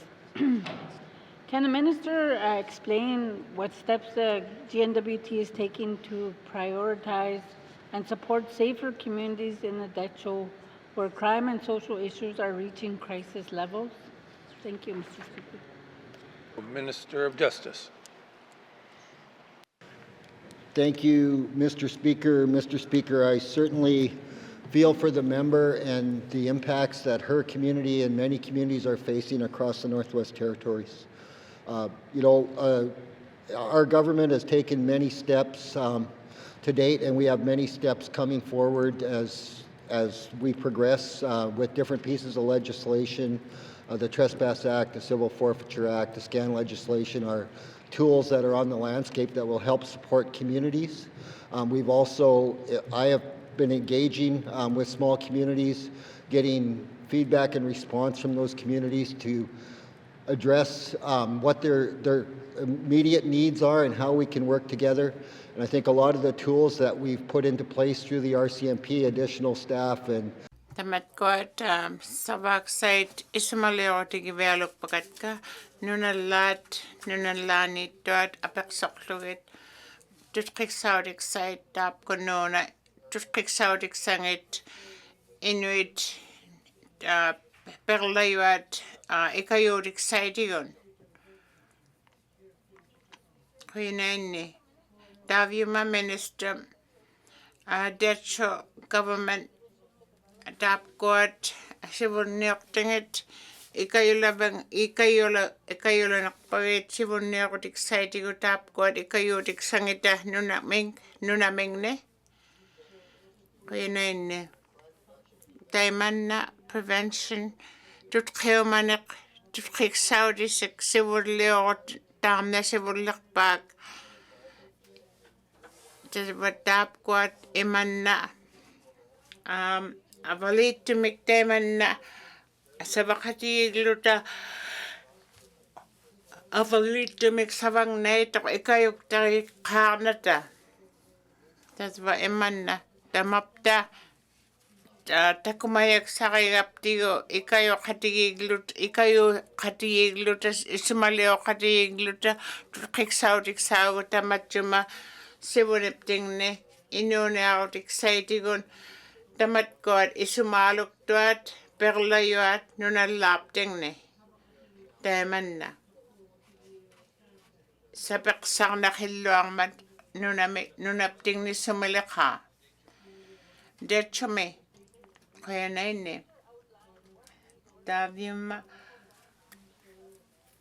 Tapko ikayorviksangit kanoktun Sanayak simavat Tapgot Inuit ikayorviksait Sanayak simavat Koyanaine Tasva Tapgot Tamapta Savakati Gluta Tamana Kayaksangin Neroptigo Sivun Nerotic Savut Tamapta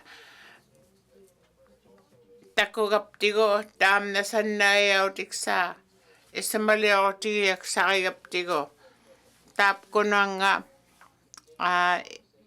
Sapexautigate Inulramid Inuit Kitulika Katit Katigik Takuluit Tap God Sivunerotic Saturik Saudik Sanget Ikayotic Sanget Diamond Savakati Gupta in Nectar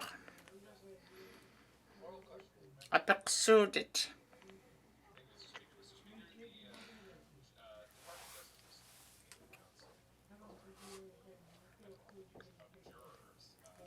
Juris ngortap ko sanayak simayait isumaliw charotic sangit tap court tutkeomanik tap kununa inonearotic saitigun iloatun isumaliotic signing that's 11 recommendations sanayak simanigay tap court Inuit katimayot Tap konona imanna mental health isumalioktiviningit ikayoktingit tap got sanayaktait savautigyaksat okarominaroptigik koyanain okakti got employee assistance Tap konunga jurors non ikayuti mayay tap got jury duty aglan temanna sapang navialuktun sapang nakaluaktilu temanna 2026 mi ay pagod nutamik ikayutik sakot sanayak tamik pikarneaw naktitot Pikarneaw naktor aglasuli saman daman na sanayak si maitok.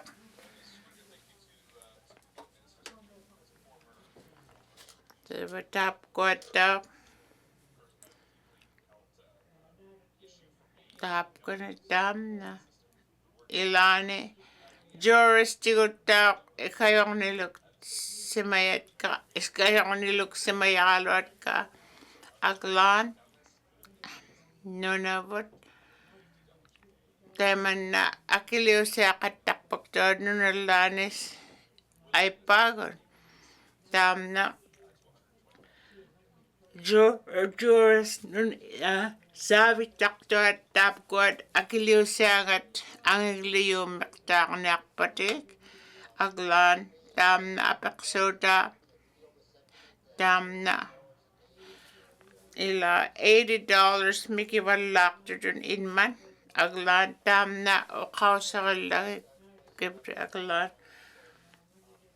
ila teman na maniktuta miki walang man tas tap god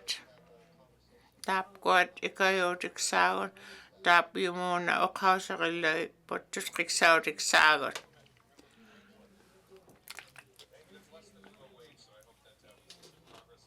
tam na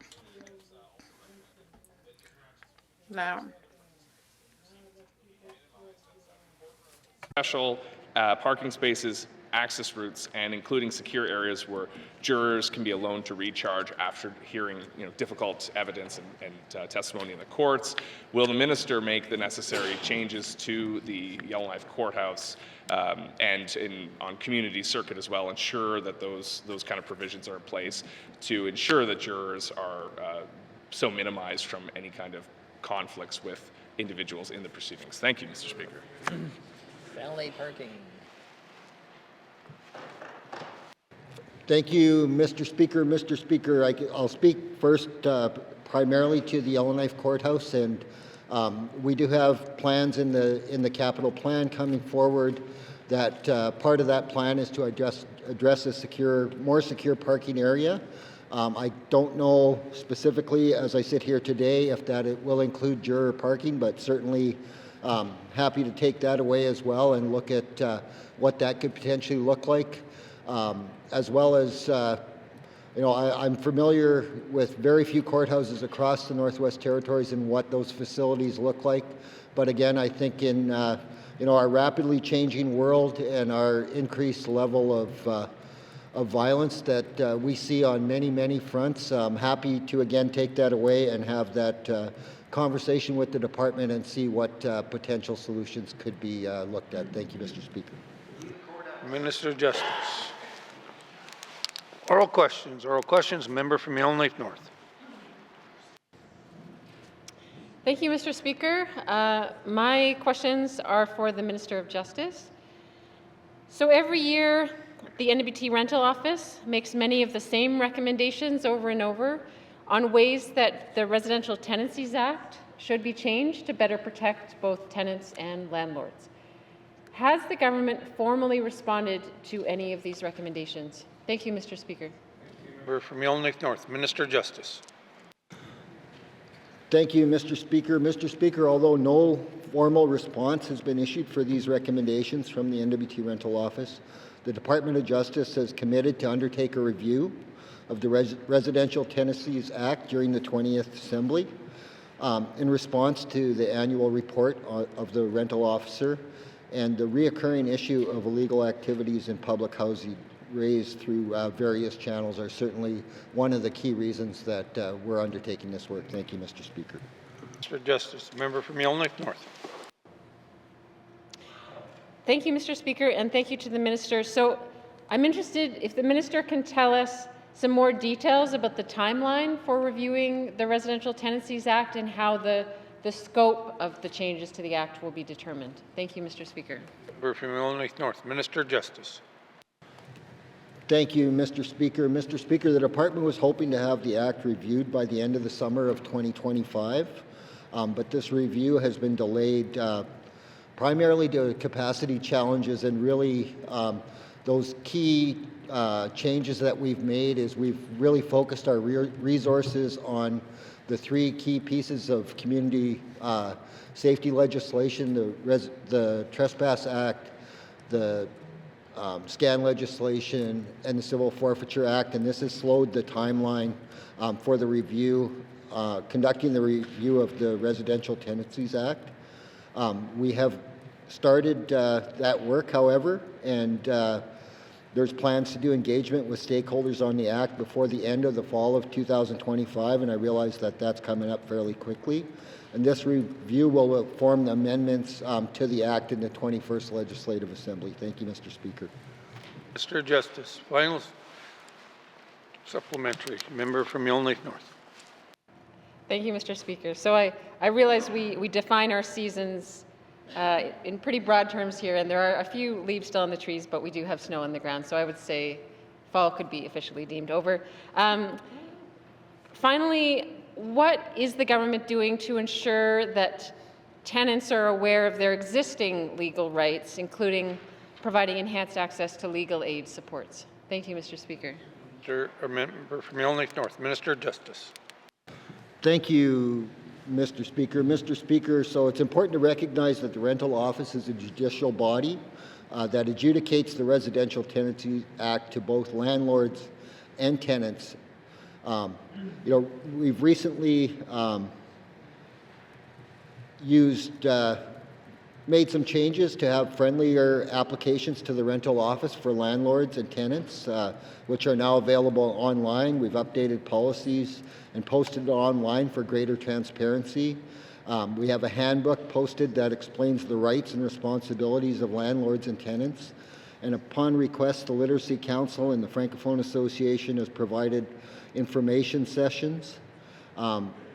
We also, in regards to the legal aid support, the Outreach Clinic provides residents with the NWT an hour of free legal advice and referrals with walk-in sessions 2 days a week in community clinics where an outreach lawyer travels to different NWT communities to provide legal advice and public legal education. Thank you, Mr. Speaker.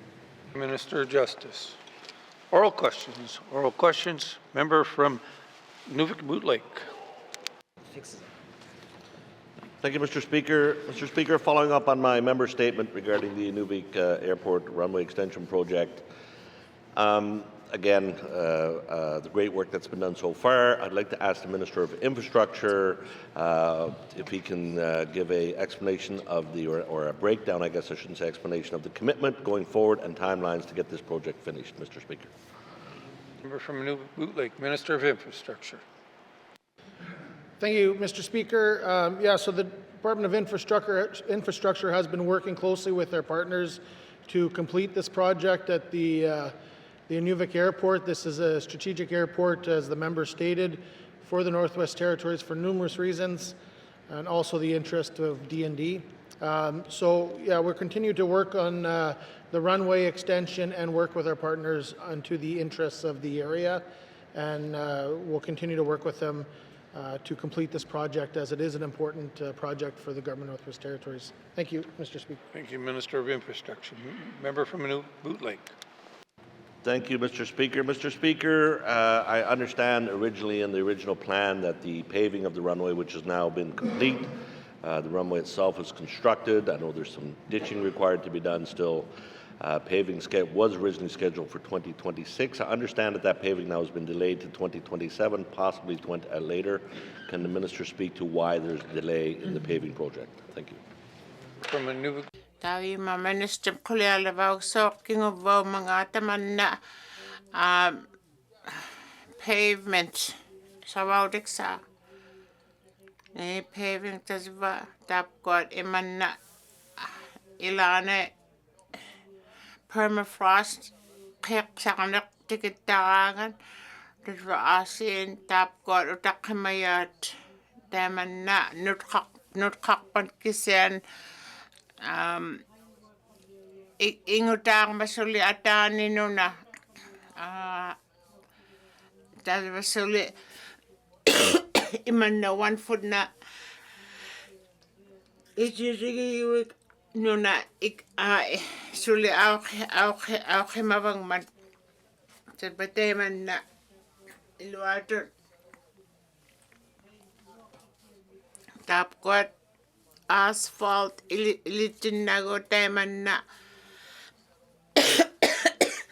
tamanna nuna tutqiqaaqtinagu tamanna sannailaittaq. Final supplementary, member from Inuvik Boot Lake. Thank you, Mr. Speaker, and thank you to the Minister. And certainly, yes, we are aware of ever-changing times with settling, and likely that runway will be settling for many years to come, as many of the roads and infrastructure are in my region.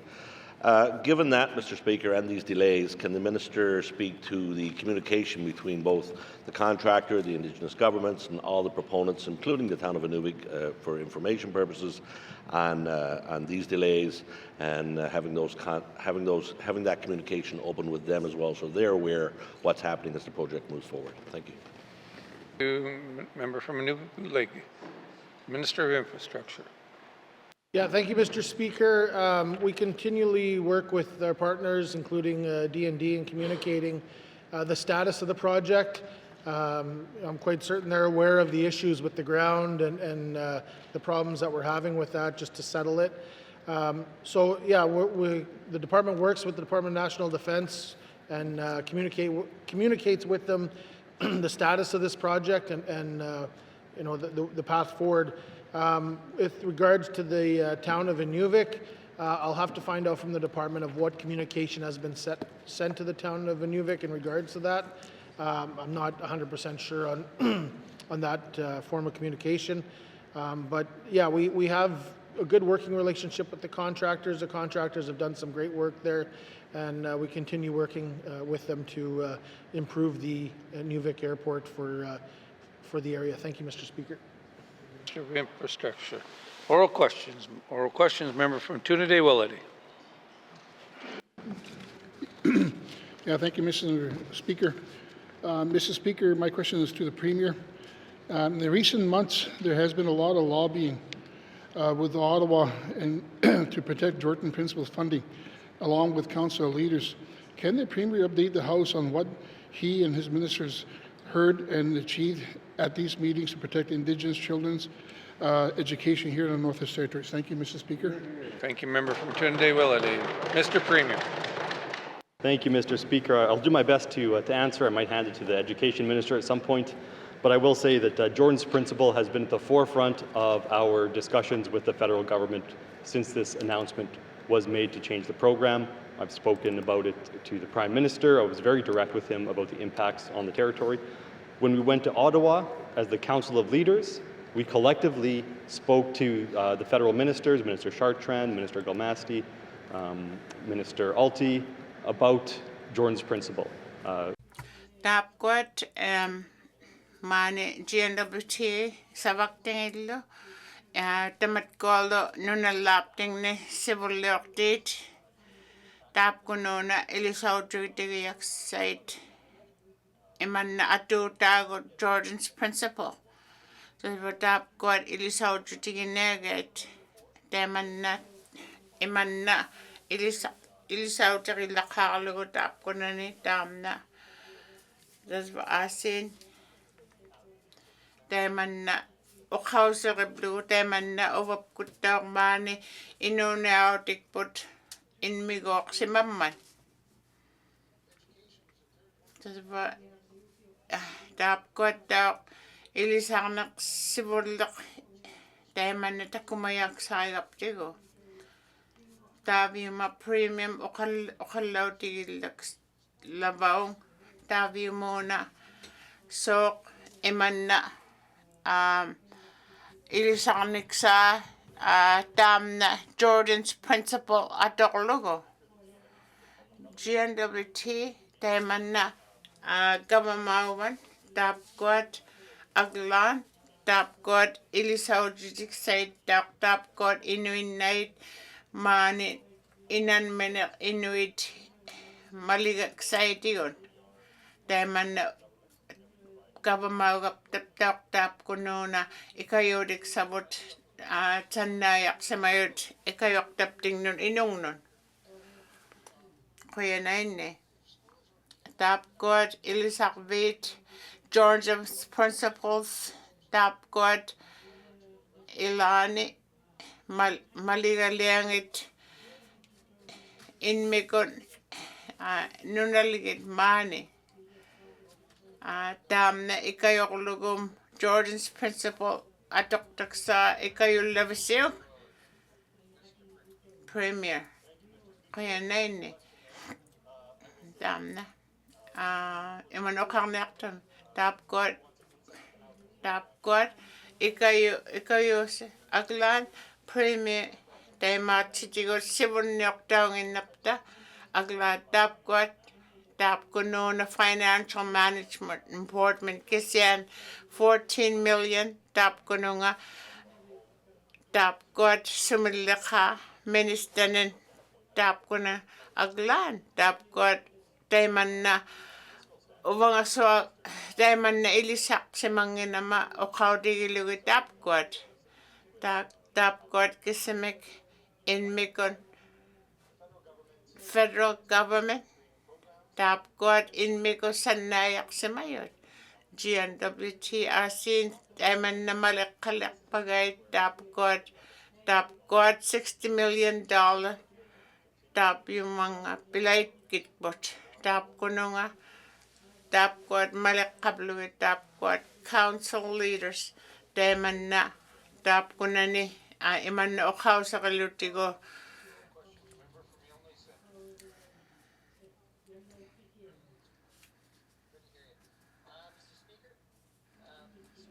Okakte.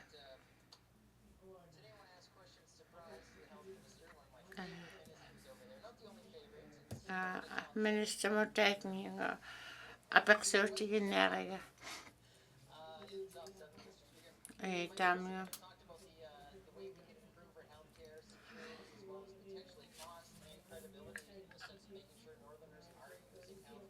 Tap ko rasin in South exciting hund. Ukaw sa kaluwit mani Inuit. Driver's license tigolo. Nampay tigolo. Aklan. Tap kot ikayok taksabot. Tap kot Northern Health Care mon. Tap kot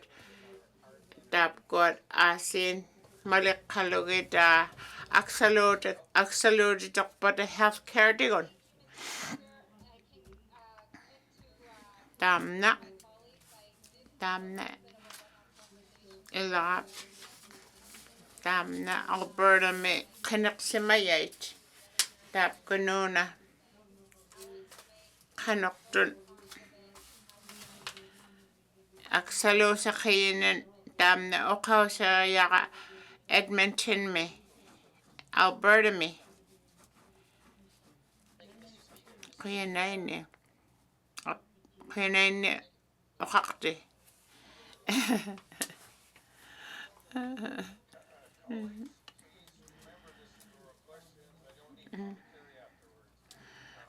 Oral questions about shooting or Dajva. Mumphrey.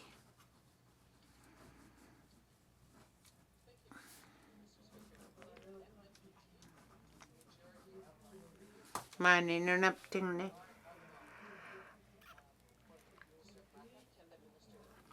Ilane nunapting ne. Ila teman na. Landfills Inuvialuktun. Dam ne kay.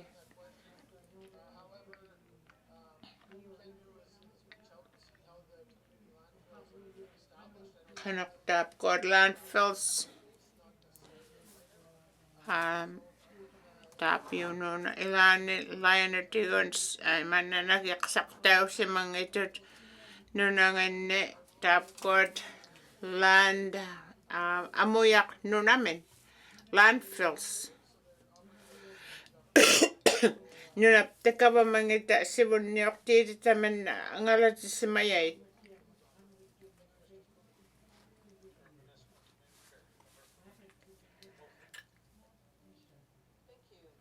Kaya na ini atanek. Tamna. Tap ko no na technical nek. Miki yun tap ko landfill. Tamat ko sumilaka ittuat tutqiksalavaget taapkuat mikiyut manik toksimayut tutqiksautiksaaniktau inmikut tutqiksaqubluget tasvataimannaптау ersinartutigun kuvianek aglan taapkuat landfill sites net piyaqsimayait aglan taapkuat nunalget taapkununa apeqsuutiksaqaluangit apeqsuutimap ingiqtuutiksaqaluangit ilaksaitigun taapkununa community affairs tamanna nunalaqigamik tamanna taapkuat sagviqtait nivaktuat inmikut nivakkamik ECC taamna taavimuna apeqsuutiginaa ECC la taamna qeqqumaneq auqimayam auqivallaarman taapkuat aasiin salumaillamik kuverautinun tamanna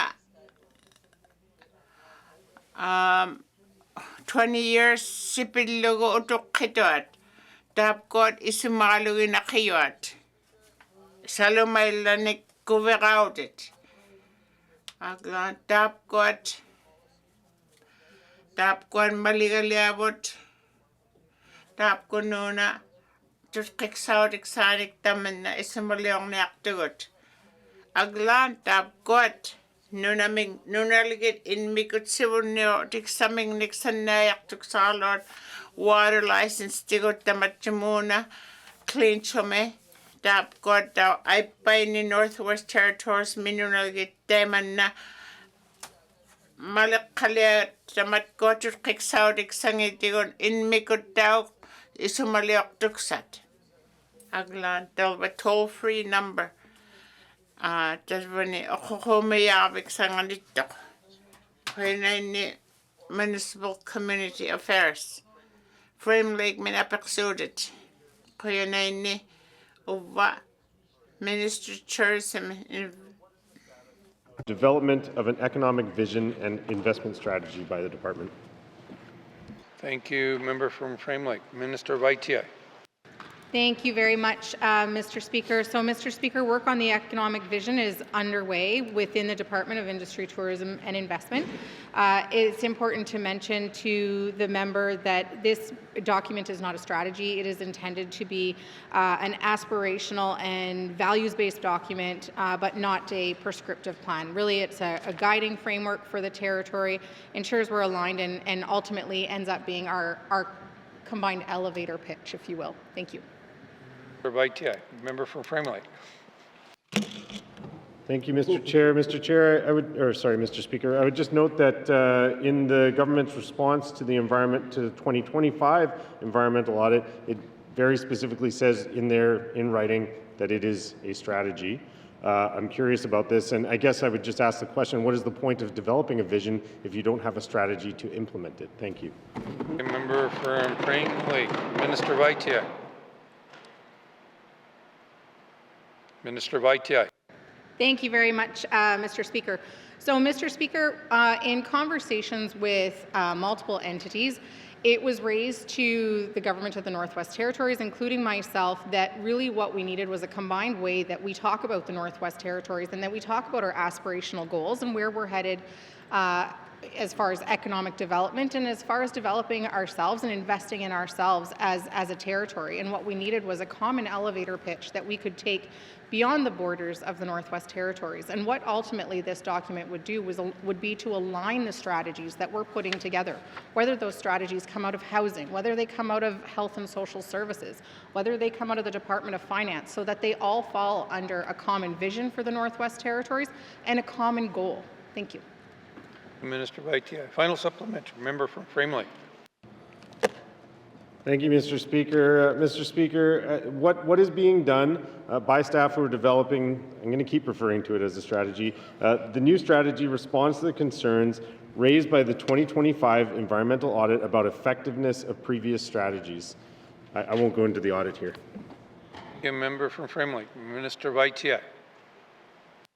Thank you very much, Mr. Speaker. So, Mr. Speaker, the audit specifically called out gaps in strategies like the Mineral Development Strategy and Economic Opportunities Strategy. And the vision would respond by aligning what we've heard, including through ongoing collaboration to implement the Mineral Resources Act and modernize our regulatory framework. So in short, Mr. Speaker, the vision would unify this work, unify what we've learned into a single focused statement to guide future economic efforts across the territory. And I'll end that there. Thank you, Mr. Speaker. Minister of ITI. Oral questions. Oral questions. Member from Great Slave. Thank you, Mr. Speaker. Mr. Speaker, my second set of questions is for the Minister of Strategic Infrastructure, Energy and Supply Chains. You make it look easy, Mr. Speaker. How is the Minister working with climate science to make strategic decisions for investment in our current and planned energy systems? Thank you, Mr. Speaker. Great Slave. Minister of Finance. Thank you, Mr. Speaker. Mr. Speaker, there is shortly going to be a North Slave resiliency study. The last one of these was some time ago. We are looking to have that updated, and part of what is being done within that study is in fact to look at some of the changing climate conditions we are under, including low water and what that's doing to our water systems that power various hydro facilities. And of course also, Mr. Speaker, I would be remiss not to point out to the policy direction that was issued by the GNWT on behalf of our Minister responsible for the Public Utilities Board, which included things like long-term integrated systems planning, which again too would be looking at threats as well as opportunities and some of the challenges that we are facing here in the north. So those are a couple of the areas where we are looking to indeed do what I think the member is looking for from us. Thank you. The Minister of Finance. Member from Great Slave. Thank you, Mr. Speaker, and thank you to the Minister. Can the Minister please tell me how scientific modeling and predictions are impacting decisions made for the future of our energy system, specifically hydroelectric systems such as Tulsan, that her department plans to action into the 2030s? Thank you. From Great Slave. Minister of Finance.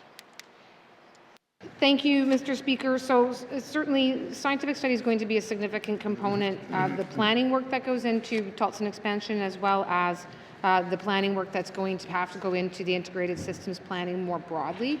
It is really, the lack of an integrated systems plan for the Northwest Territories is something that holds back better long-term planning, and it's something that I'm very much looking forward to receive back from the Public Utilities Board. I understand that process has begun, engagement has begun, work with the utilities has begun, and it would necessarily, and certainly our response necessarily to that, we'll have to look at what we have available to us in terms of our hydro resources in order to make good on the recommendations that come.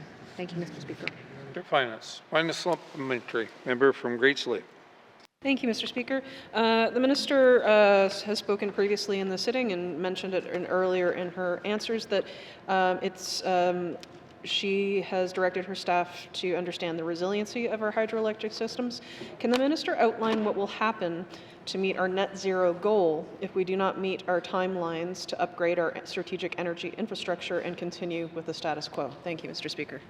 Member from Great Slave. Minister of Finance. Thank you, Mr. Speaker. Mr. Speaker, I do want to reaffirm that the net zero goal is still there, that we would be net zero by 2050. There certainly are different ways that we might reach that goal, whether it's through the simple attrition of industrial emitters or whether it's through something more proactive. And there's small scale and larger scale efforts underway, everything from the EV corridor to the border that we do already have, to a Tulsan upgrade that is advancing, I would suggest, more quickly than it has in many years. There's still some work to go. Having the integrated systems planning and having the resiliency study will help bring those things together. But yeah, Mr. Speaker, certainly if we fall behind on some of that work, if we fall behind on upgrading the hydro systems that we have, that will certainly make it more difficult to achieve that goal in a proactive way, as opposed to simply allowing assets to fall by the wayside or for industry to walk away from here. So the idea is to be proactive. The idea is to find a pathway forward. And again, Mr. Speaker, that's the modeling that we're doing, the planning we're doing, and why we're continuing to pursue upgrades to the hydro systems. Thank you. Minister of Finance. Oral questions. Member from Range Lake.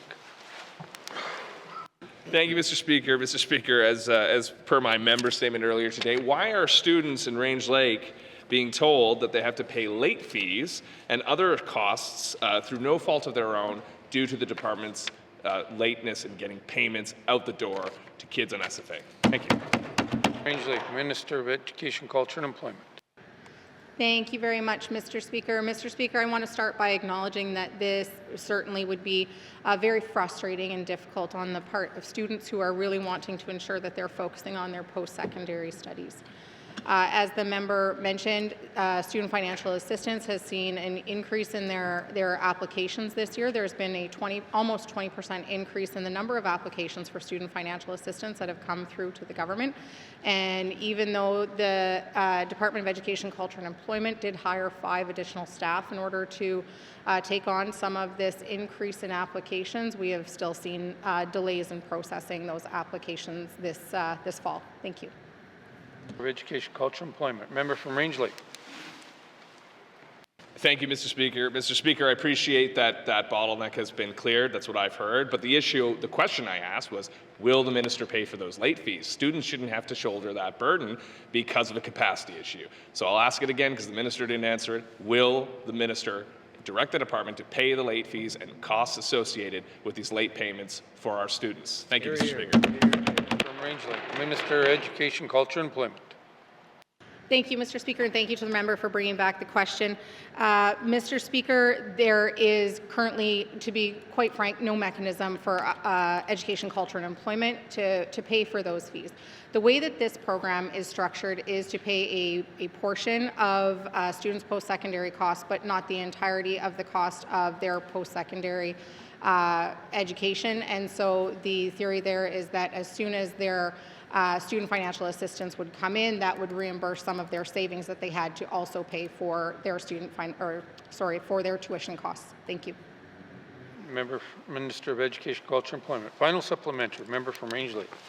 Mr. Speaker, this program I think is all nestled under income assistance. When income assistance is has late fees related to power, they pay it. So I don't understand. We have a mechanism for that. Will the minister use the same mechanism she uses for income assistance at the departmental level to pay these late fees and take the burden off of our learners? Thank you. Range Lake, Minister of Education, Culture and Employment.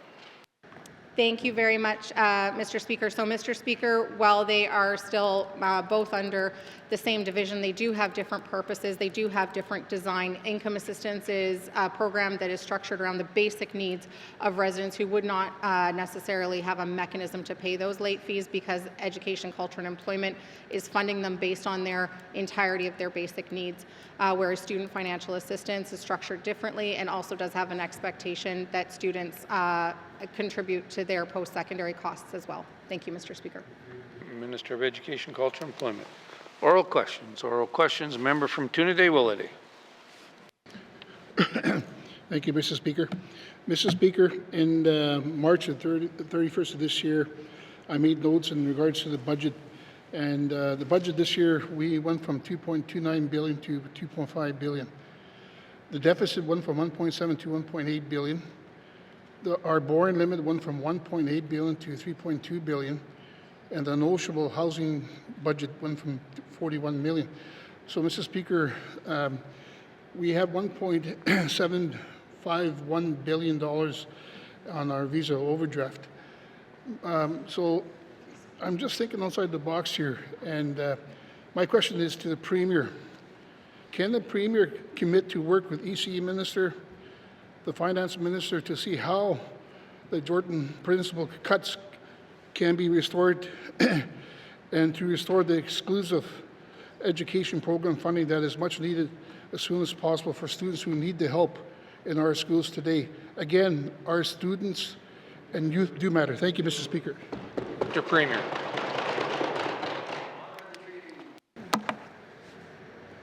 Thank you, Mr. Speaker.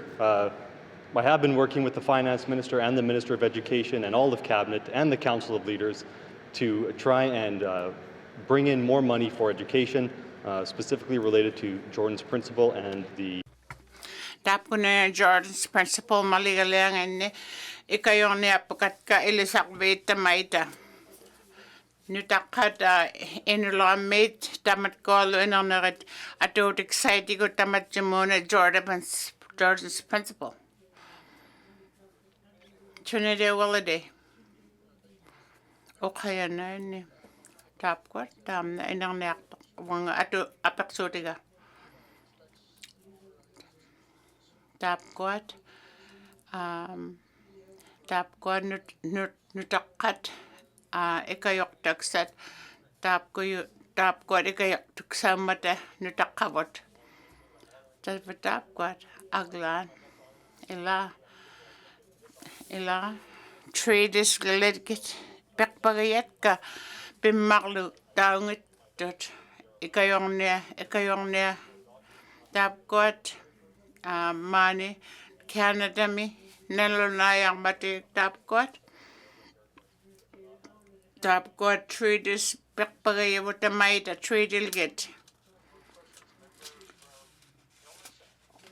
Yellowknife Center Koyananiokaktin Taviumapaqsuutka Minister Health mon Tavaimanna ittut Okakte ovva ila apaqsuutitka qapsit nalammavit anniarvigni idmangata tasvatapquat Health and Social Services Koyanaini tapquat okakte qangma tasvauqaqturimana ila nalunaaqsimangittoq aglaan imanna oqarniartuami tapquat sivituyumik tapkununa angiglituuta Stanton Hospital mon imanna utuqqaanun nuktitauvet nuktinaptigu talvataasit nutaaqaasin utoqqarmon tapquat Stanton Hospital mon nukteqsimayoq malruq natak teemanna taamna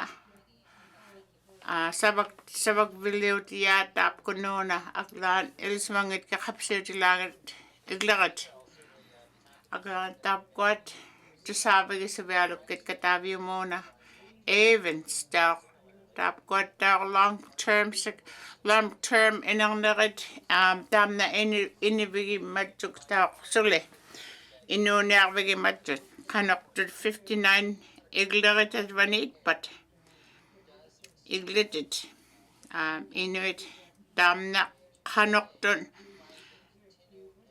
taamna qanoqtut tabiumuna qanoqtun ikayorniarpatik tapquat inernerit advani inuuniapaluktuat sivituyuamik tutqiksautiksagun tapquat inmikusavalaitut inuuniarvigimmatsuklu tapquat inernerit aglaan tasva tapquat tutqiksaqsimayut Klawanti taimanna taamna savaksimayaat imanna Evans Manor taimanna asin ikayoqtingit suli aulamayoq aglaan tapquat savaktaksat tumaqitjutaitigu taabiuma Evans Smith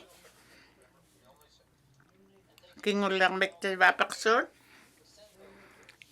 uvva apaqsuutiginiakkatka ila ilismayungnaqa tapquat sivituaqtumik atuaksat inuuniarvillaangit taamniuma minister akittoqpalliaman suna inuuniarutiksangat qanoqtumunaaniarpau uuma kamamapta tasvatapquat taamna аллерпаақ таамна munaqsaumат энернернун Evans NTHSA uvva taamna taapkununga utqutigiниарига Ikayotik saiti utabiuma. Ukakatigil lang darat ka. Nutakon contract ko sa nayak taiti ko tapkot inuniak wingan ne. Inang narit. Inuniak tokhan ne. Inang narit.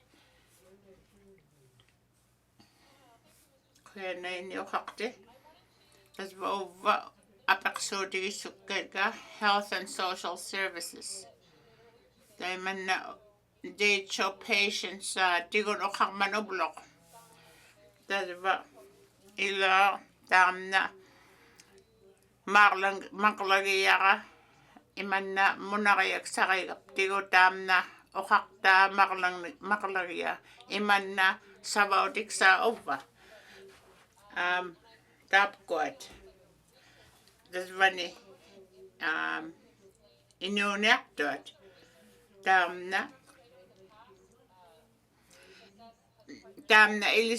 ilisak simabadjong munaksaida. Tap kununa kanoktun munaksiyat das var ni malakabadjong tutkiksak simabadjong munakat tigo tapkot inang nakat. Kwenene tamna NTHSSA tapkot tamna malakayat ila munajutik site tap kununa siwulak tamana tutkiksak lugot takublulo tap kunang munaksapting nen tusamagaptik tapkot asin ikayok hatigit panakit tapkot kangma ikayok tigit tamna tapkot munakayak sabut inang narit inugat kiyaw blutik tas vaninu naptingne iman na isagot isimayat NCSSA asin tapkot savak vid savak tilangit upaklugit Elisa okauti blutik Elisa vege vakavot tap kolo savak tilangit tap kunani annaving ne kaya na ini okakte tapkot wingak vege blutik tapkot savak tilat sok ilani munaksi galwak tapkot allat kid sut sapak sautit puewang miyo tap ko na nga. Kanoktun tamat kot okhawiwak patik tap ko nuna ikayok tit kanok ikayok tit pagpatap ko na ni sawak tuane. Minister Health and Social Services. Ila uva okaktuami man na. NTSSA tap ko ng teshomi savak tikaktot tap ko nga salva asin iman na aulayo savak tingita iman na aulagi iman na tap ko ilani tutkheuma man savao tinga inom allang ulay kikpot ilo ato sabang mayo salva aglan ilanip tok savak ilisaw tigiyay daiman na iman na atanin munaksain ni tam na tutkiksak tawag tok tap kuno nga munayay nun tap kuno nga inang nun nangit tuanol lo o kakang nagit tas bakoy na ini una kakugo uva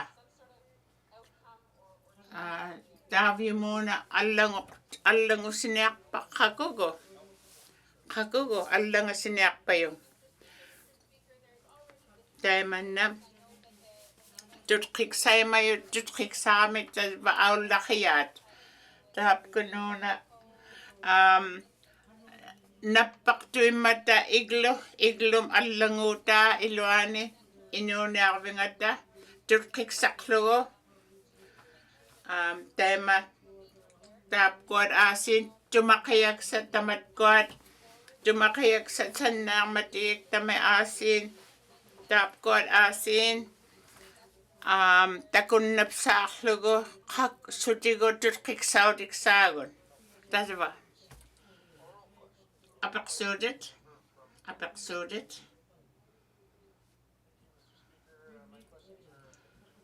Premier win una 14, 15, 16 me standing committee kunne tap god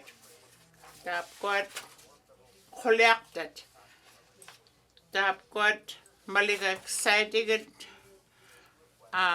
imanna tap god imanna sabakati guminakiblu tap kunona o kaksimamman sabaut excited on taimanna itok maligalaks isumali okot palo tap god angiyot igluli okot excited gullo sabag villangin nunaliket tap kunona asit government good sabak tingit tap yumani Northwest Territories mi in mangan kanokton ikayoti mangadjong tap god sume sabak sakawpta tap god sabaut excited gullo tumakidjut excited gullo nin tap god aglaktat turkeo majut excited tap kunanga turkik saktawang mayo malakayak sani kuenaini.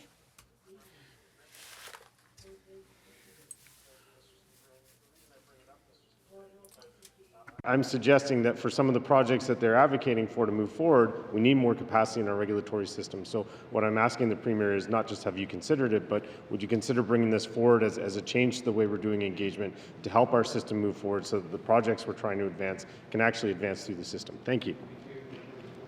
Framley, Mr. Premier. Thank you, Mr. Speaker. I expected this to be the second question, so I didn't want to answer it right off the top. I will work with the other ministers to put together a package, a more detailed package with specific requests, suggestions to the federal government as the minister is, as the member is recommending. I won't say it'll be part of the federal engagement strategy necessarily, but it will be how a number of us do engage with the federal government.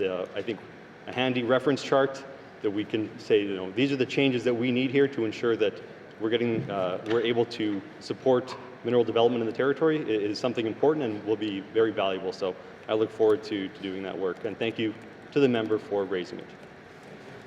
Mr. Premier. Oral questions. Oral questions. Member from Inuvik Boot Lake. Thank you, Mr. Speaker. Mr. Speaker, with the creation of a new Northwest Territories Power Corporation Board announced, the board now no longer has a Power Corporation to go on apaksotigineriga. Tap got apaksotig yarma minister nganon. Kanokton tabi mona Power Corporation should alangoti vajuk tap got Power Corporation good. Tabi mona kanikon okhausal matigatas umanna aulalaktok. Imanna angayokhanit to tap got senior officials nin. Sabaktin GNW team in sabak te kalakludig likati mayenne. Tasba asin imanna ilisak sa tigulo o kakludig ilisaw tutik sa tigun tap ko nung ano na laming ne. Tasba January tuglia takumalaklo ko asin tap ko nang asin kanokton sabak palaklutik sabakatigilaklutik nunalani ikayo ilisaw te kakalaw miktap ko nung na Power Corporation tigon. Inuvik Lake. Ilisak sa tigon o si ase. Dadva. Tap got Katimay kalang ng mata. Tapkot kitutilangan nek ukakwenig ng mata. Public Corp, Power Corp. Kuya na ini. Tapkot ubva. Tapkot iman na sibun mutik sagon sabang mata. Tapkot Power Corporation. Teman na isumali ako tigiyay tapkot sibun mon awla excited. Sibun mon sabangit isumali ako tigiyay.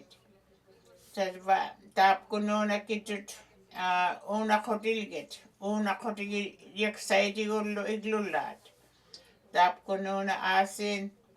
Tadva asin kitut savak sauvalak pat sibulak. Kitkut aulan niyak patigit. Tadva asin. Tap kod asin. Asin nunalget iglulget. Kanokton.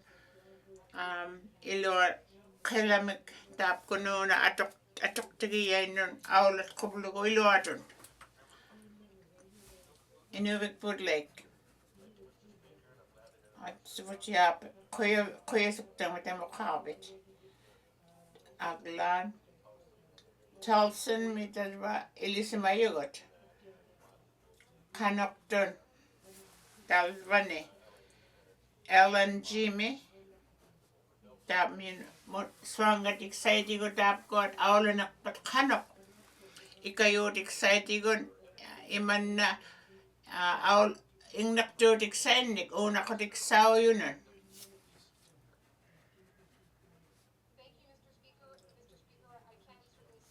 Tam na okalat Power Corporation Kanokton Aglan tap got a savaktit. Tap got asin. Tap got savakatim. Tap kunungan. Inuvialuktun. Tap got savakatigik simayot. Tap got. Taman na. Ukaw sa mablugo. Siwon motik sangat. Atok tad inuit una kodit. Sudlaka ingnak dudit. Igluming ni. Tam na ikayol la yung atap ko nung at sabi gisukpan nga. NCPC paksudit nutkang nakayay. Kanok aglaktat. Aglaktanon. Commissioner mon nalunayaktat. Tap kod asin aglamanigtat. Kanok to siwon mon tusayak sat siwon moktuk sat. Thursday, October 30th, 2025. Damna ingutaktit baka Range Lake asabakte. Tap ko na nga kulak pamon. Tabi mo na nga 50th Street mi iglo. Damna building, Whitford building. Tas tap ko na nga. Tas 128. Notes. Kina angakpat. Kitkod okakpat. Tabi mo na tayo aksa ko sa bulamik.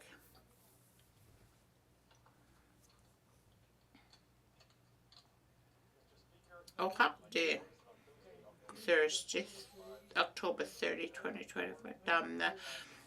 Tap ko na sa bulamik tayo ang naaga. Tamna tasbani. Civil to say Okakte October 30 me 2025 me damna tap kunonga amendment to kiksak sanon tiumiaktak sanon aglang non civil lang me to sap kang nekat ka.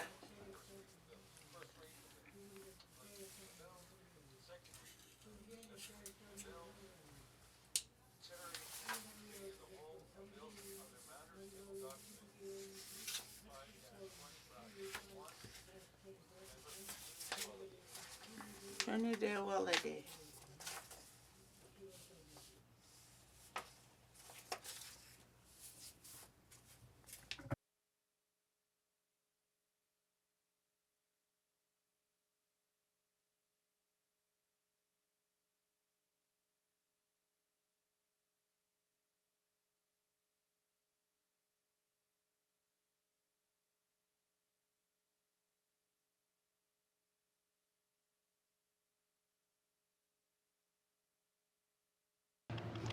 I will now call the committee to hold to order. What is the wish of the committee? I'm going to go to the member from Inuvialuktun. Thank you, Mr. Chair. Mr. Chair, committee wishes to consider table document 385-20 brackets 1, 2026-2027 capital estimates, education, culture and employment, finance, and Department of Justice. Thank you, Mr. Chair. Thank you. Does committee agree? Thank you, committee. We'll take our short recess and we'll come back and resume about 15 minutes. Thank you.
Okay. Order. Members, as we continue with our review of the capital estimates today, I will remind everybody to ensure you are on the correct page and are staying on topic. This will help ensure our review is both efficient and thorough. Thank you. Committee, we have agreed to consider table documents 385-20 brackets 1, 2026-2027 capital estimates, Department of Education, Culture and Employment. Does the Minister of Education, Culture and Employment wish to bring witnesses into the chamber? Yes, please, Mr. Chair. Thank you. Does the committee agree? Thank you. Sergeant Lawrence, please escort the witnesses into the chambers.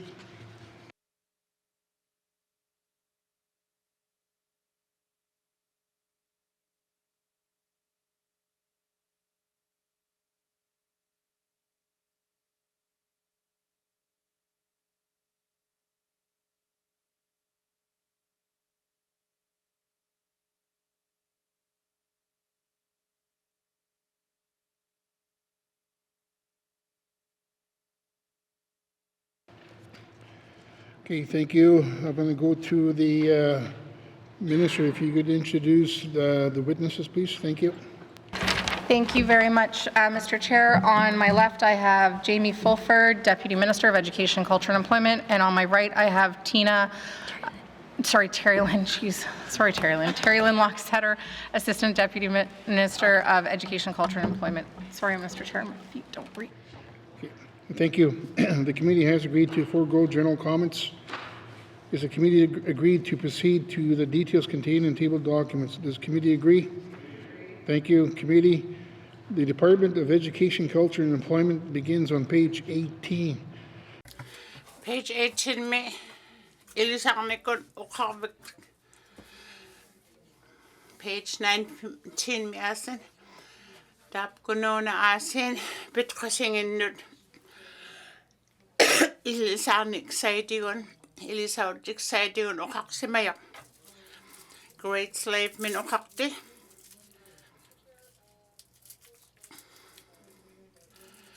Page 20.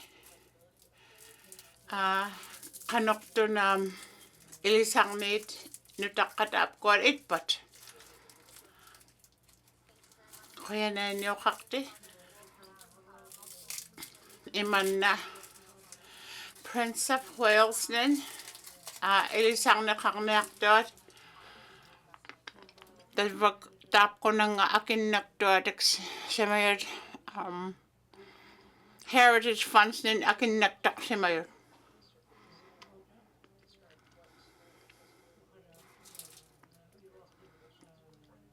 Kakotigo tap ko sanayang nakpatik tap ko.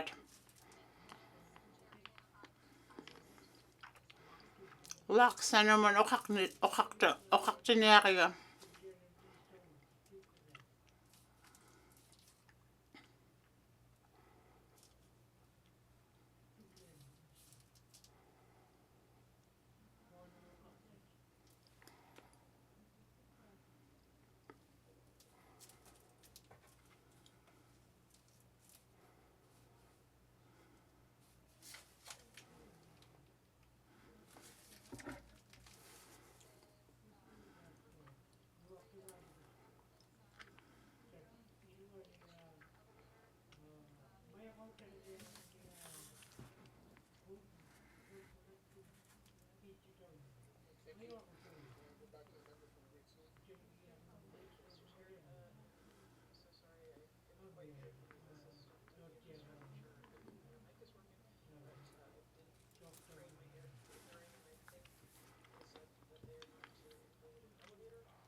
Tap ko nang sanayaktat.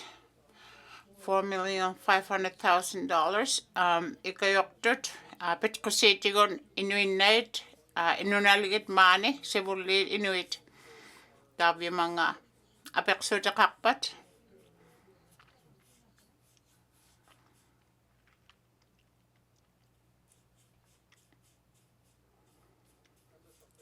Frame like min apekson.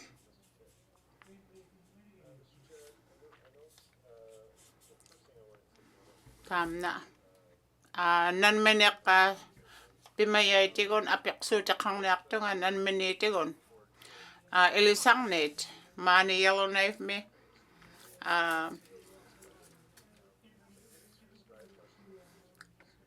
Kanok to top quad sabakatigit. Sabakatigit wakpati top quad. Sabak saitigon sanayak tak saitigon. Ilisavang me. Yellow knife. YCS lo. Top quad. Sabak saitigon. YK1 ECNE sabakatigiyay ilisaw tingit tap kunona katimayilo ilisak veo tabi mona tap kwat apkotigit koblotigit in migmanik tutat kavamanin that was ECNE that was Yellowknife Catholic School tap kwat sanay out exciting tap kwat ilisarvet aglan uwang maniktok tungitot aglatap ko nona ingak tuti niyang mayakpot kaya na ini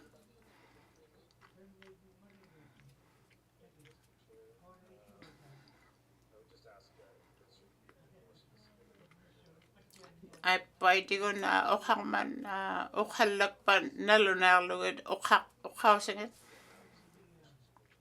aglatap ko at tas ba okak pagit iluatun.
Capital estimates do not include references to any renovations and retrofits that may be required in schools where elevated levels of lead were found in the drinking water.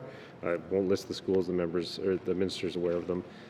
Is the department budgeting for these planning studies and their associated capital costs? I know that there's going to be renovations needed. I know there's some mitigations that have already been put in place. Just asking as we haven't seen it in the budget itself. Thank you. Okay, thank you. I'll go back to the minister. Thank you very much, Mr. Chair. So, Mr. Chair, the way that we are handling this so far is through operations and maintenance funding through the Government of the Northwest Territories. So that's mitigation through flushing protocols, through the addition of point-of-use filters in our schools as well. And so any kind of need aside from that, if there was a greater need, would have to come forward in a supplementary appropriation. If through yourself, Mr. Chair, I would love to open it up to the Deputy Minister, given that I know how important this is and how relevant this is right now. So I would like to give the Deputy Minister the opportunity to add more detailed information if possible. Okay, thank you. I'll go to the Deputy Minister. Thank you, Mr. Chair. I think at this stage, we just don't know enough to know what is required for remediation. So part of the process will be to determine, after the mitigations have been taken, if there's a further need for capital funding for things like changing out pipes. But we're not there yet. And as the minister referenced, when we do get there, there could be a need to request funding. In the meantime, in the meantime, the department is funding the ed bodies for the work that they are doing. Ed body, singular. Thank you. Thank you. I'll go back to the member from Frame Lake. Thank you, Mr. Chair, and appreciate those answers from the department. Certainly, it is encouraging to hear that they are on top of it, and look forward to seeing any budget asks come forward if need be. Mr. Chair, I want to turn to another subject. I note that the GNWT's own Polytechnic University Facilities Master Plan, which was published in 2022, identifies a number of capital needs for Aurora College across all its campuses. However, there does not appear to be any budget allocated for any Aurora College capital needs in this capital budget. I have a few questions about this. My first one is, what are the timelines, priority levels, and expected funding for other critical areas of need across Aurora College campuses? Thank you. Thank you. I'll go to the minister. Thank you very much, Mr. Chair. So, Mr. Chair, the way the relationship works with Aurora College is I work closely with the chair and the deputy minister works closely with the president, and together the president and the chair bring forward requests through our capital planning processes. And they bring that forward to myself, and then I bring them forward to the Financial Management Board for consideration. And so we continue to work on the priorities of Aurora College, but until such time as they are ready to bring forward any kind of capital infrastructure asks, I cannot bring that forward without their corroboration and collaboration in those efforts. Thank you. Okay, thank you. I'll go back to the member from Frame Lake. Thank you, Mr. Chair. Does the minister see the lack of capital requests coming forward as signaling a shift away from our territorial campuses and in-person educational delivery for Aurora College? I guess I'm mostly just asking, I mean, why are we not seeing asks come forward, considering a couple of years ago we had a master plan that laid out a number of needs, pretty significant ones. So what's happening? Or what isn't happening, I guess? The question could go either way. Thank you. Okay, thank you. I'll go to the minister. Thank you very much, Mr. Chair. So, Mr. Chair, there is a beautiful campus for Aurora College located in Inuvik. There is also a beautiful campus for Aurora College located in Fort Smith. So what we are talking about here is the campus for North Slave. Mr. Chair, I can assure you that those conversations are quite live and are moving forward, but it is not we are not in a situation where Aurora College can rely solely on the government of the Northwest Territories, and part of our mandate agreement is to also ensure that we're working collaboratively together, but also with third-party funders as well. And that is an agreement and a commitment to one another that I myself have made along with the board of Aurora College. And so it's not just about us working together to fund this. It's also about looking for creative opportunities to build and to manifest a North Slave campus. And I can assure the member that those conversations are live and continue to move forward, but not in time for what is before us today. Thank you. Okay, thank you. I'll go back to the member from Frame Lake. Thank you, Mr. Chair. I don't need to emphasize the importance of this to me, to the minister. We have chats about it often, so I'll leave it at that. Those are all my questions for this page. Thank you. Okay. Thank you. Next on my list I got is the member from Range Lake. Thank you, Mr. Chair. The roofing or roof repair projects for Yellowknife schools, can the minister be specific about which roofs will be repaired? Thank you. Thank you. I'll go to the minister. Thank you very much, Mr. Chair. So, Mr. Chair, with YK1, the roof we are referring to is Mildred Hall's gym, and the roof project that was raised to us by Yellowknife Catholic Schools was the Welladay St. Pat's gym. Thank you. Okay. Thank you. I'll go to the member from Range Lake. Thank you.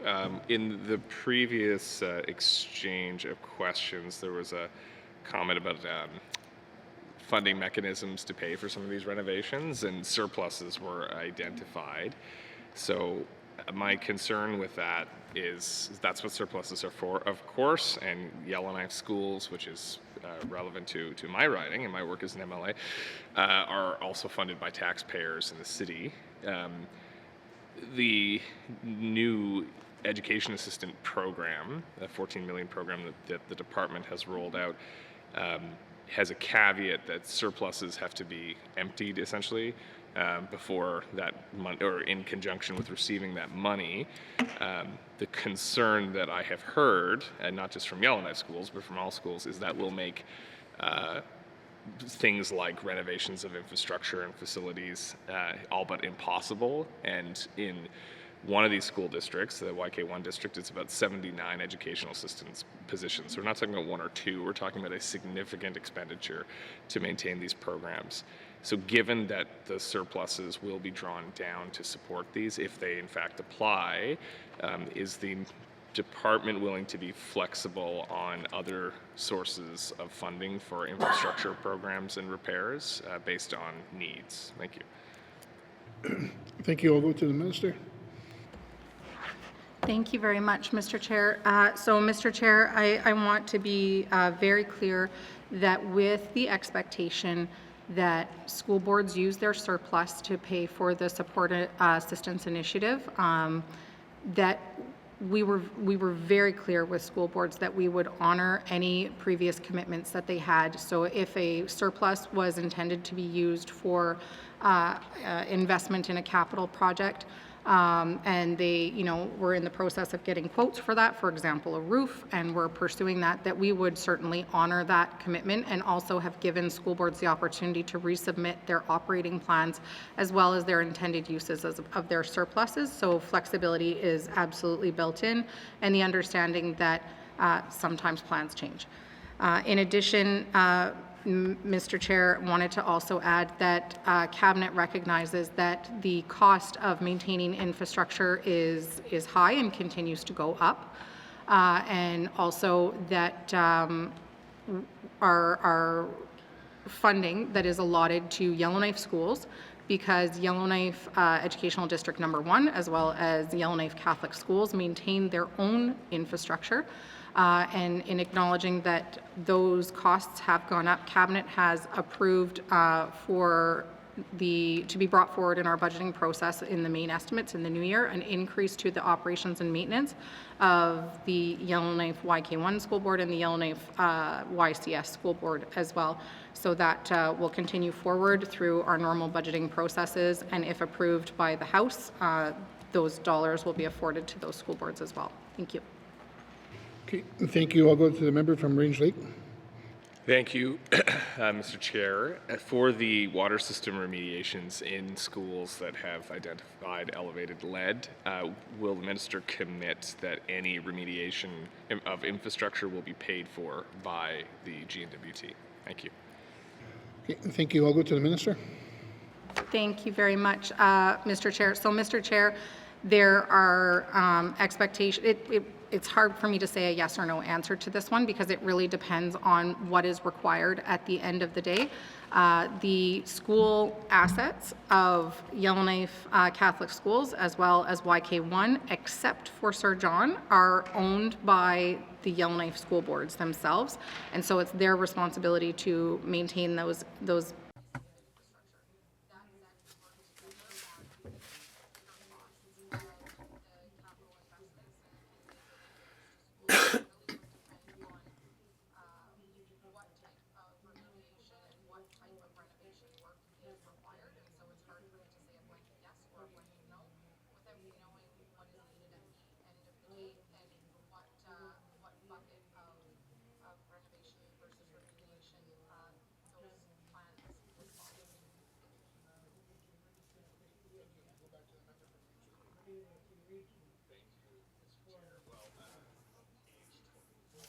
Page 24.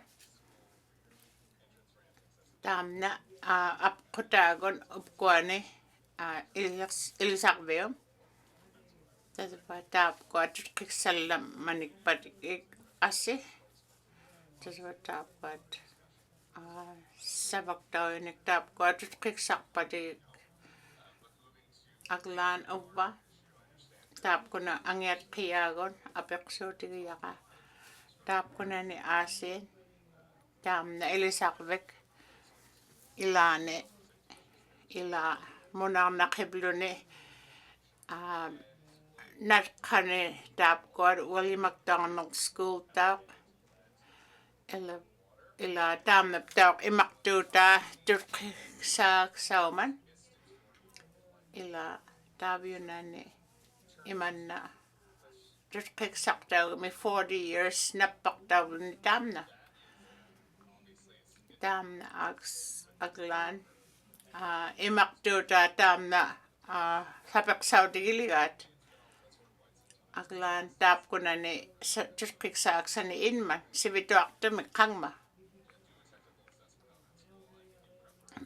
tam na asin turk sakta saulak tak minister kaya na ini just batap kuat sanayak dengan sabak sangat tabi manem William McDonald School me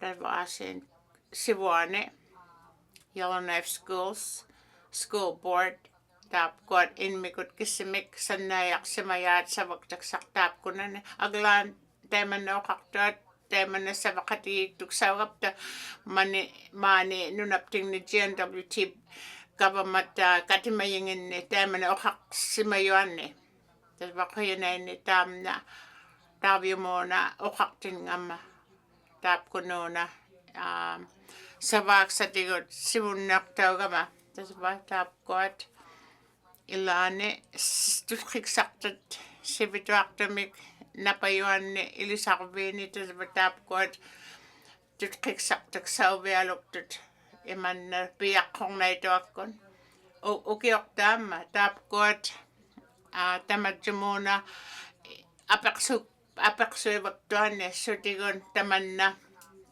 tukik sa tigon tumakit judik sa tigon apaksok da tas ba 57 mikiyot sabak sa tasbuna ilisak si mayabot tas ba asitan na maniktu ta iman na aktigiyo tas ba tap ko ng asin maning na tutkok si mayonet tap ko ng atokok lugo tap ko asin man in Northwest Territories mi tap ko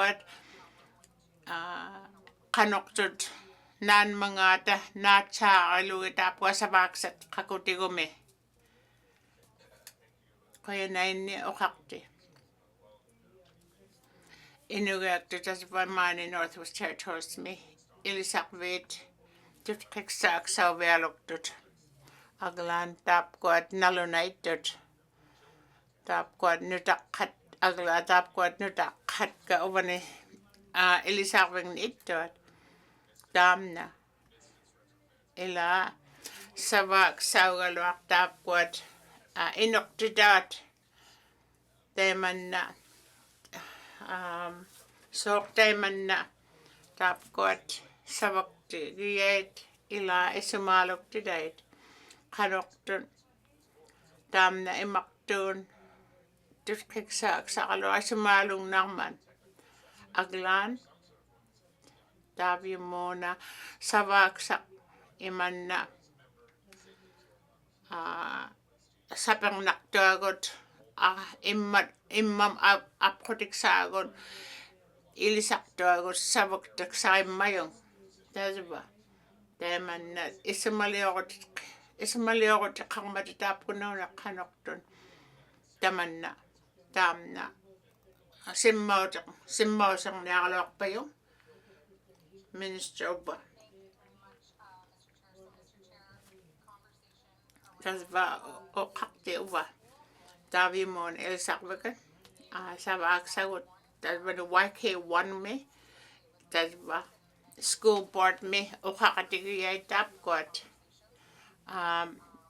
ta nalunak yakublu tap kot o kak tayo tigon YK1 me tap kot asin tap kot ila maligalayang itap ko sa baksa tigon nalunaya karna uwang kawamanon kahit koplugo aglan tas batap kot o kakatigil na karlo na yun nalunayak tigon tabi mo o kakatigil luwit school board tigon lutap ko na tabi mo tas batako magiga Tamna aglan. Isumalong naktutu teman na mane ilisabne Inuvialung matamane yalonay mit bangkayaksat aglan teman na sewulakpat sewulesan na kaklugit kasi tatapkot sabang niaptik teman na ito sa kakmata.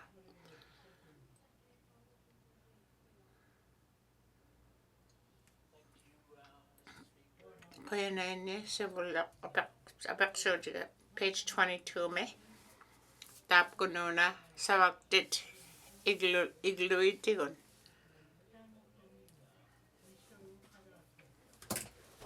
Kakutigo tap ko at tumakinak patik sa waktit igluit.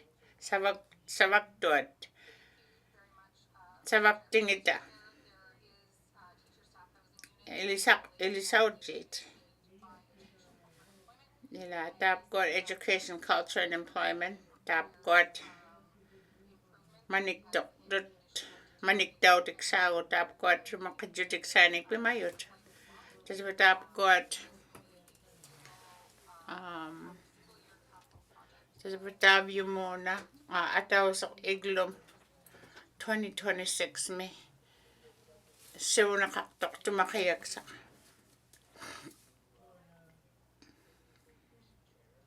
Kuya nene. Tabi mo. 2026 na basan naktok sa. Tapos batam na savalak pa yung kangma.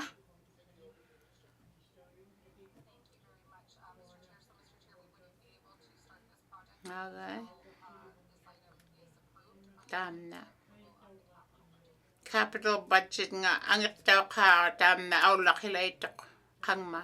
Angit daw ka tilugo. Kuya na ini.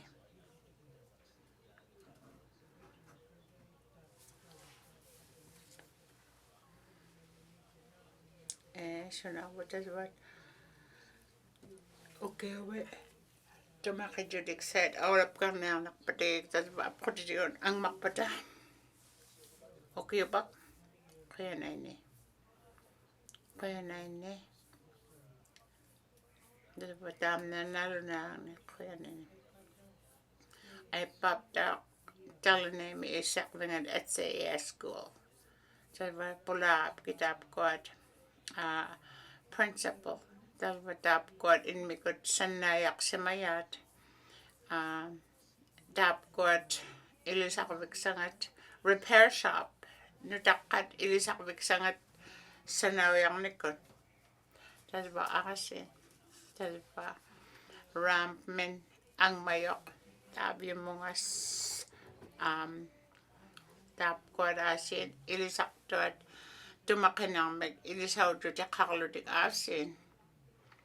Tam na napso yang nakpang minister tam na isumali ako tigiyat.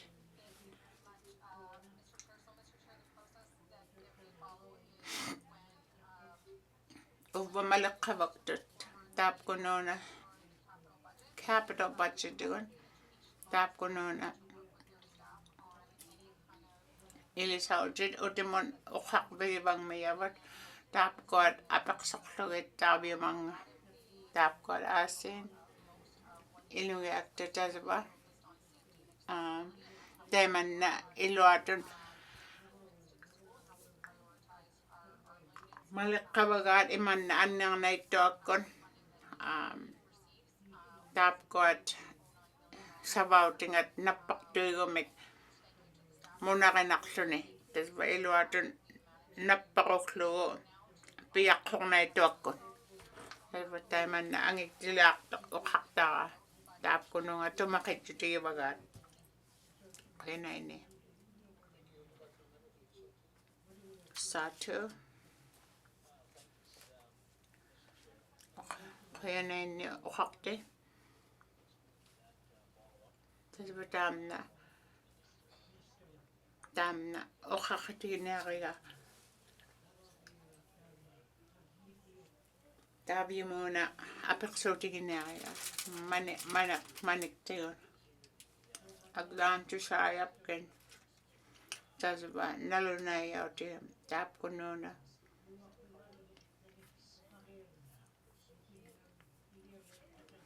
Tumakajud exciting on.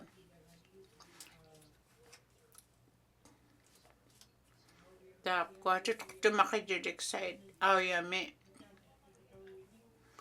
Open like sami isa ko devak pati tamat ko at ingat tawd excited. Kakti. Tap ko na nga ilisaw chinen. Tap ko na nga Sivuane.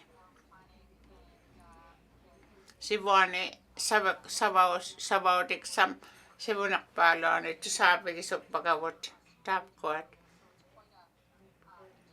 ila teman na okaw singa teman na sabak kang nagit okakatigil la kakalo tala sibituak nimik teman na sa nayaw tiksam.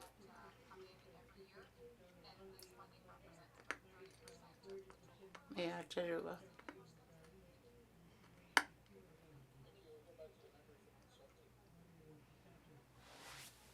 Thank you, Mr. Chair. Thanks to the Minister for that clarification there. I feel comfortable that we do have a infrastructure maintenance checklist in place here, and this is a cycle, so I'm glad to hear that. If that is brought up in my community visits by concerned parents, for example, I'll certainly relay that message on, that the school is a part of an annual audit for repairs and maintenance and upgrades and so on. Masi. Okay, so thank you. I'm taking that, that's just a comment. And continue on. I'm going to go to the member from Montfrey.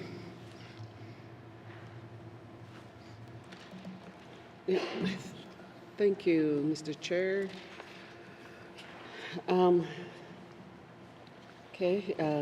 Looking at the education project listing for the schools. I don't see what T school on here on this project. There's other schools in Clinton region that are on there with some repair. But what T school was built to accommodate elementary students in the early 80s. Now it's accommodating high school students. Because of that, classroom space are limited, and I know that they need more classroom space for young family. For young families that are moving back, for the young kids, because now it's even. I think we need to focus on doing renovation and or school extensions, because with the mine closure, I have been hearing lots from community members that they want to move back because they cannot afford to live in Yellowknife and pay rent.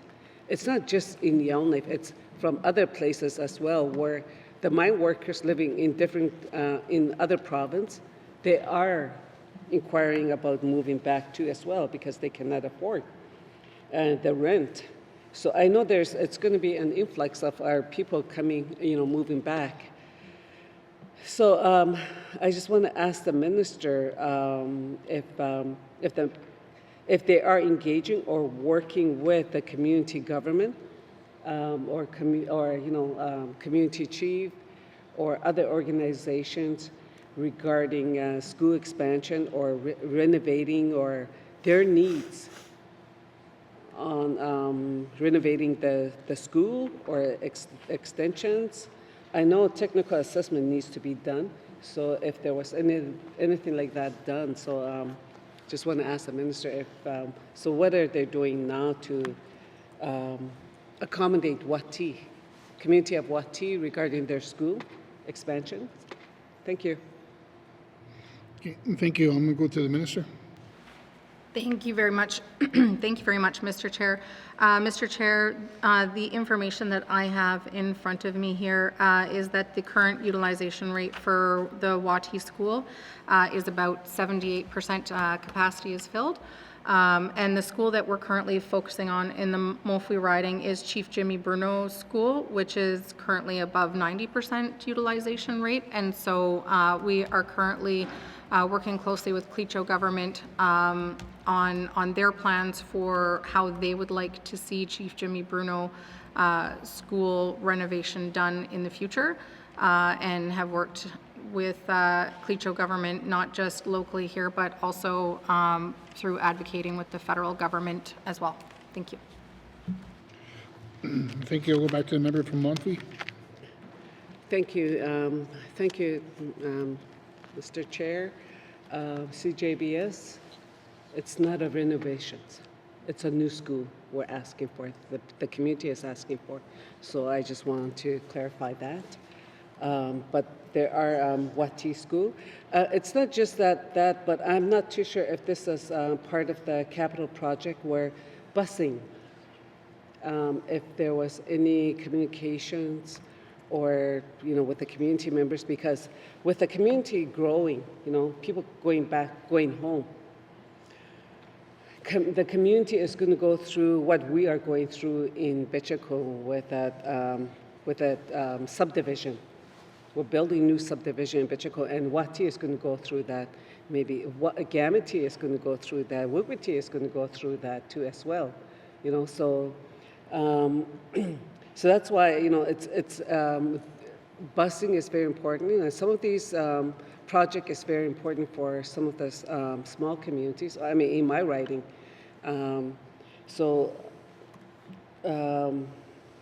same thing. So what are we doing to accommodate community that's growing, especially to provide busing for young people? If that was part of the operation, but I think this is going to help improve our attendance, in the small community. So I just wanted to ask the minister if they are working with the Indigenous government and or with the school board in our region. Thank you. Okay, thank you. I'm going to go to the minister. Thank you very much, Mr. Chair. Mr. Chair, in regards to busing, that is something that is afforded through some funding that supports that with the school funding formula, and so that's found in our main estimates that we review every year in February and March. That said, to answer the member's question, busing specifically for Clecho communities has not been raised in our education leaders meetings, but certainly is something that is undertaken and pursued by education bodies themselves, who decide how they're going to support that in each of their communities, and what way to best address transportation of students with their student body, and also with the infrastructure that they have in place in the specific community. So, for example, Yellowknife would be far different than how Wati might choose to address this, and how they choose to serve students as well. Thank you, Mr. Chair. Okay, thank you. I'll go back to the member from Monfrey. Yeah, thank you. With the community expanding, they will definitely need some form of transportation for the students. So that's about it, Mr. Chair. Thank you. Thank you. I'm going to go to the member from Yellowknife North. Thank you, Mr. Chair. First, I just wanted to ask, on page 21, when we look at the 2025-26 capital estimates and then the revised estimates, it was the approved estimate was 2.3 million, and then the revised estimates ended up being 37.2 million. And I wonder if the minister can just explain how we got such a huge jump last year. I know there was overruns and extra costs in relation to the Inuvialuktun school in Tuktoyaktuk, but does that account for all of that jump? Can the minister explain? Thank you, Mr. Chair. Okay, thank you. I'll go to the minister. Thank you very much, Mr. Chair. All of that account is from Inuvialuktun school in Tuktoyaktuk. Okay, thank you. I'll move back to the member from Yonge North. Okay, thank you for that explanation. I wanted to pick up on the threads that some of my colleagues have been talking about in terms of the need for assessments of schools, because before we even know what the problems are or the extent of the problems, we have to be doing assessments. And I wonder if the minister can explain. I know we have a policy for how we conduct capital improvements, so like a capital standards, but is there a policy on when or how often assessments are conducted in each of these schools, just to figure out what is the state of repair of the buildings in the first place? Thank you, Mr. Chair. Thank you. Minister Mantaman, Pakso Tigilakiga, Kanokton Maligaleaks, Elizabeth, Sibon Moon, Aulap Pati Tapquat, Savak Satigul, Lutap Kunani, Savak Villani, Temana, Mani, Tapquat, Tapconani, Tapcone, calendar kun Malialet, Savak Villa, Tapquat, excuse me, Savak Villa, Tapquat, Maligatic, Agla, Malik Kabagite.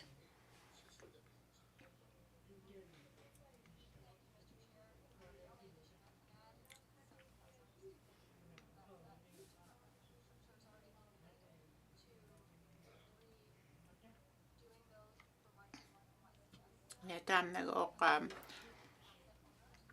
structure ngat sanayak tangat tam na sanayak sa mayok tap ko na ni Elisarvin tap ko no na manikdutik sa itigon ang alat jutait Elisarvin Yellowknife North utak nila kuya na ini tap ko at sabotik sangit sanayak si manang mata Yellowknife School student. Tap ko na ni. Ila tap ko at king of kang matamani Yellowknife Milsakbit.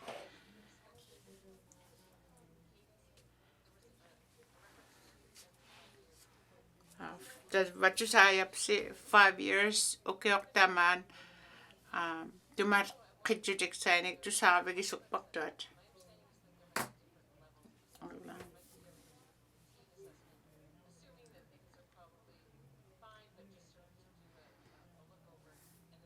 Tap ko at alat kayong na mata malikayak set.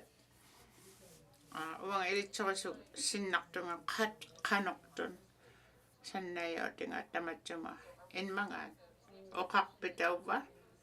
So got every 5 years may sapang nokto tigot sabak sa itpatap got aglan sa pateman na 5 years tigot kanokton teman na sabang nakibak pa ilisakbik inakto tigiyak sa patam na apaksura chitkik teman na 5 years may just having nakibak to talpa asi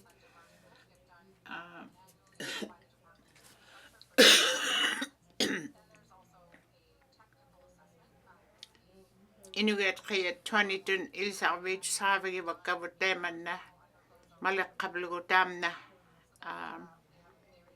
tumakayak sa tigon okakbek sangat dan sanayaw dik sangat Yellowknife North man utilang niyak tunga kaya na ini ila tam na uy ngay light kika aglan kanok tun sanayaw dik bagpatong napaktarin na kanok tun mas sabaw dik sakak pataman na ila teman na ilane napaktarin na ilangit sabat kanok tun teman na nalunayang kanoktun tamna ilichonek pisang tap kanane tap kwad ase imanna imakto tiniptak tap kanane tamanna imak suinalibaga sabigalik sungne tap kanane tuskik saktangilam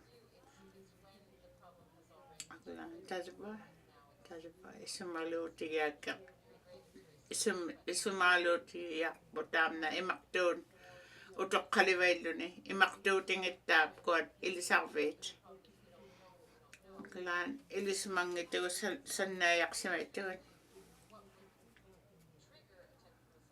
kanoktun tamna savak tuksanun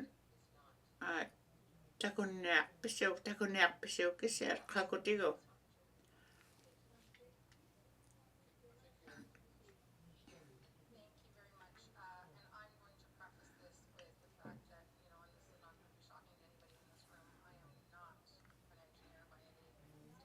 lawang savak tiwag lunga tema chitigon ilisaksimaitunga engineer ang itunga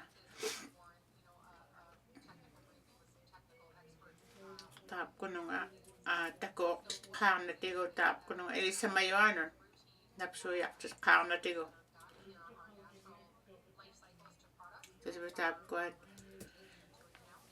tap ko asin ilsimayon tap kununga napsuyak kaili tigo tap ko okharneaktut sabak saunakpan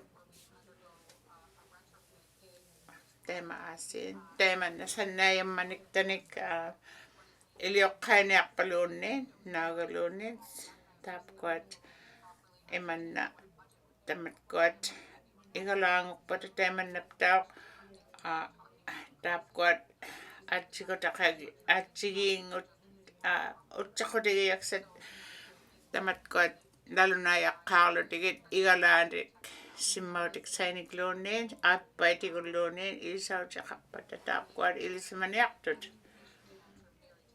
tap kuat la tamna susama khatiik la karlo do khatiik kuptu kisian teman tutkiksi vallianiaqtoq Yellowknife North tasba qoyana teman nei nakoyo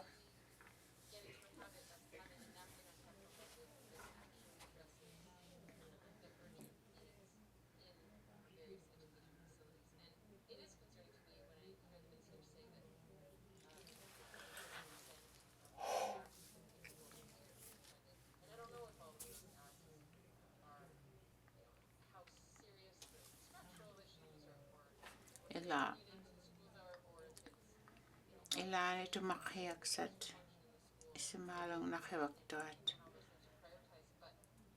sawotik site ilane tap kuat munayak sayapti ilsarvillani mani litaujuatta temanna inujaksivang mata cheaper and safer for everyone in the long run just to address repairs. And in order to figure out what you need to address, you need to be assessing. So I know this is a much larger conversation, but I look forward to it. Thank you, Mr. Chair. Okay, and thank you. Is there any other members that have questions? Okay, if not, I want to swap out with my colleague for 2 minutes. I just had a couple of quick questions to the minister. Thank you.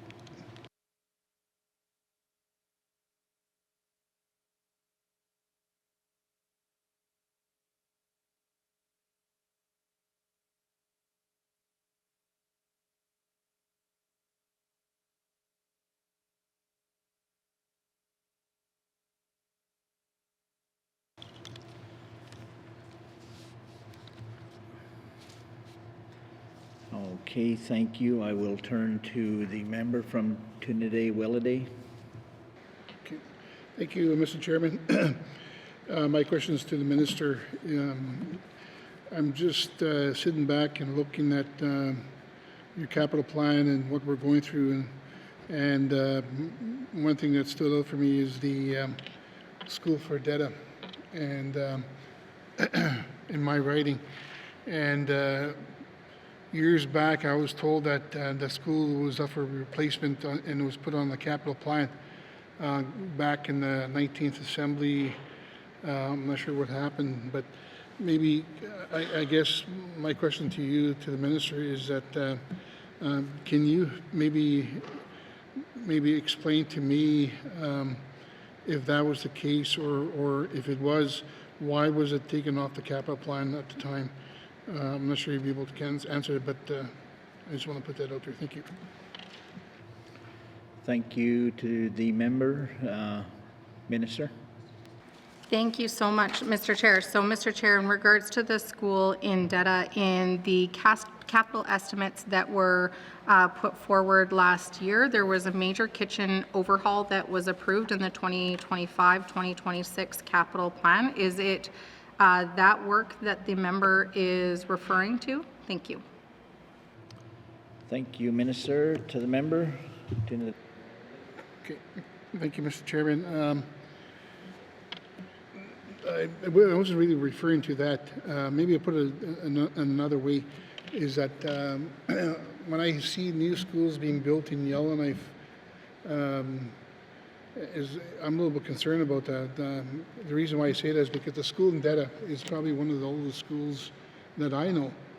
In fact, when I was apprentice carpenter at DPW, I was one of the guys that was doing the maintenance on that school in DETA, and it goes back probably to 1971 or so. But I guess my question now will be is that what kind of technical assessments were done to date to look at replacing that school?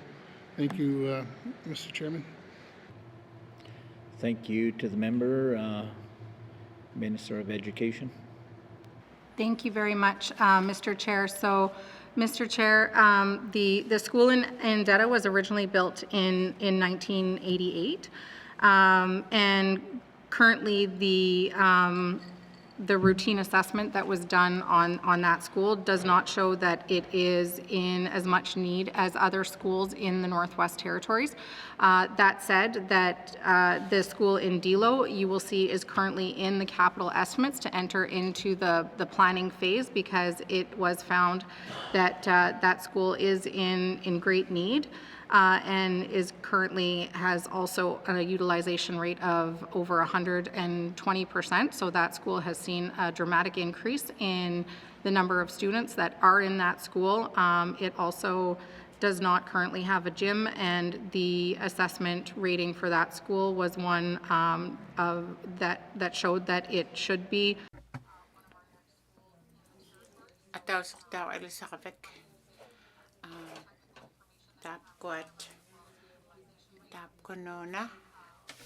Utilization atoktak tamanna uktu tigiyak tutkiksak satigon uktu tigiyat kawamat tamna sibun mo tigibagat.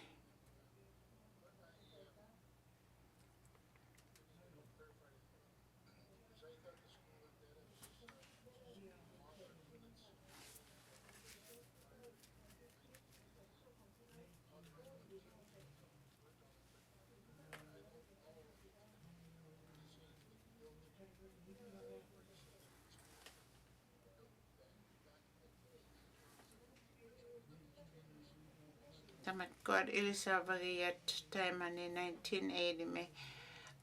Napaktarin na mata tutkiksak saunak patap kod kanok tutkiksak saunak pat. 88 me.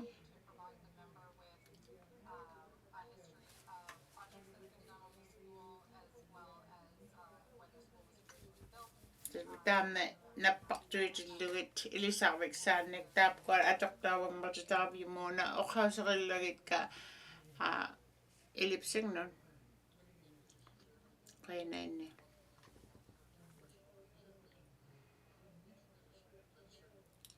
Tap ka Minister ikayo tigilavaw tamanna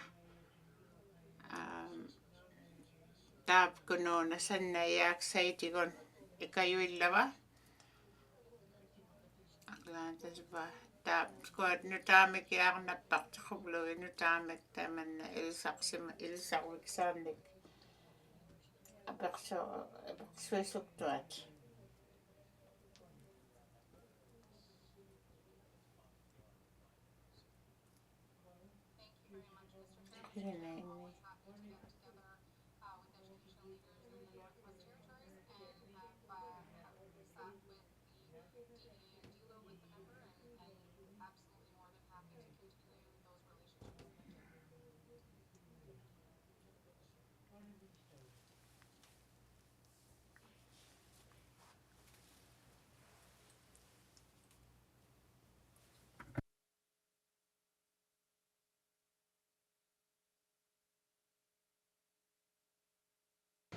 Is there any further questions from the members?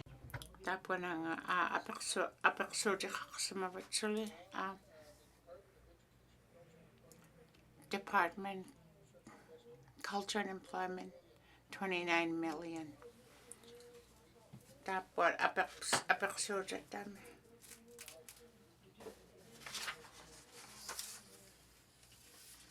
Page 18.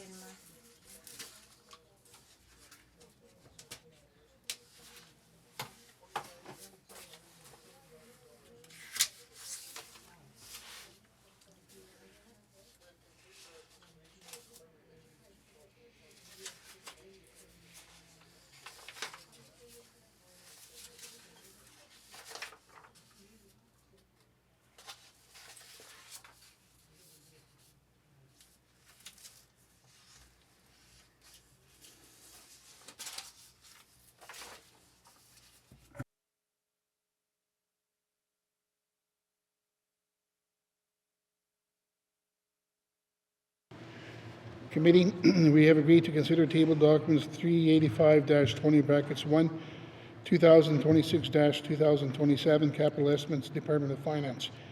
Does the Minister of Finance wish to bring witnesses into the chambers? Yes, please, Mr. Chair. Does the committee agree? Thank you. Sergeant Lyons, please escort the witnesses into the chambers.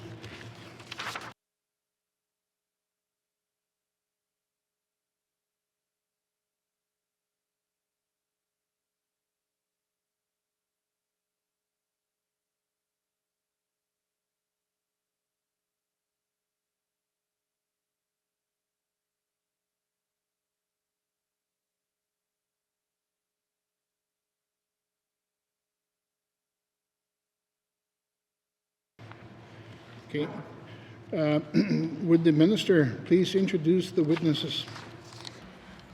Thank you, Mr. Chair. On my left, Bill McKay, Deputy Minister of Finance. On my right, Dave Heffernan is the Assistant Deputy Minister and Government Chief Information Officer.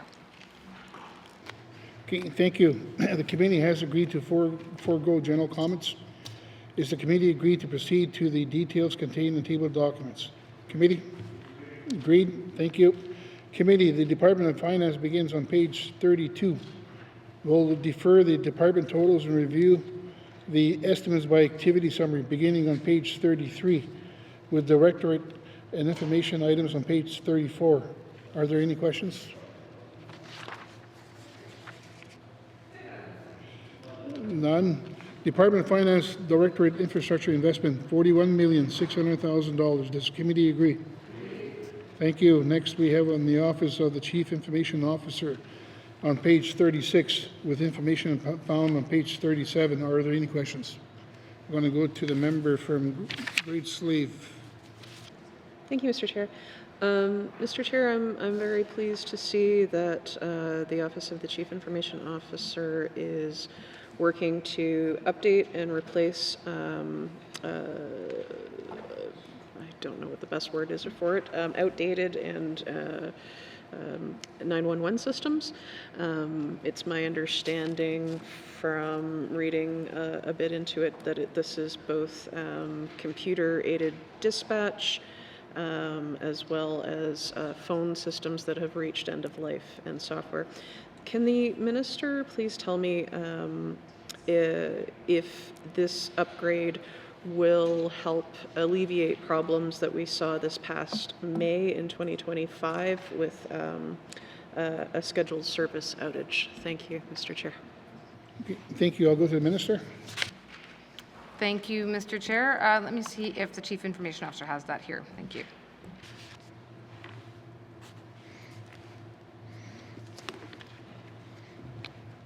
Oh, sorry, I go to the Deputy Minister, Assistant Deputy Minister.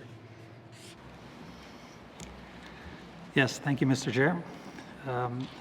This project is meant to replace end-of-life systems that need to be replaced. It's for emergency response and emergency safety, public safety, and so it should alleviate some of those concerns, yes. Thank you. I'll go back to the member from Great Sleeve. Thank you, Mr. Chair. Yeah, and I'll note too that the scheduled outage in May of 2025 was a Northwest Tel outage. I'm just curious if we can get some clarity as to whether these system upgrades would bypass that service or enhance our other capacity to have redundancies built.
Yeah, listen, my tap got ubana cha paksologit angala chinalo temana so anga takangito.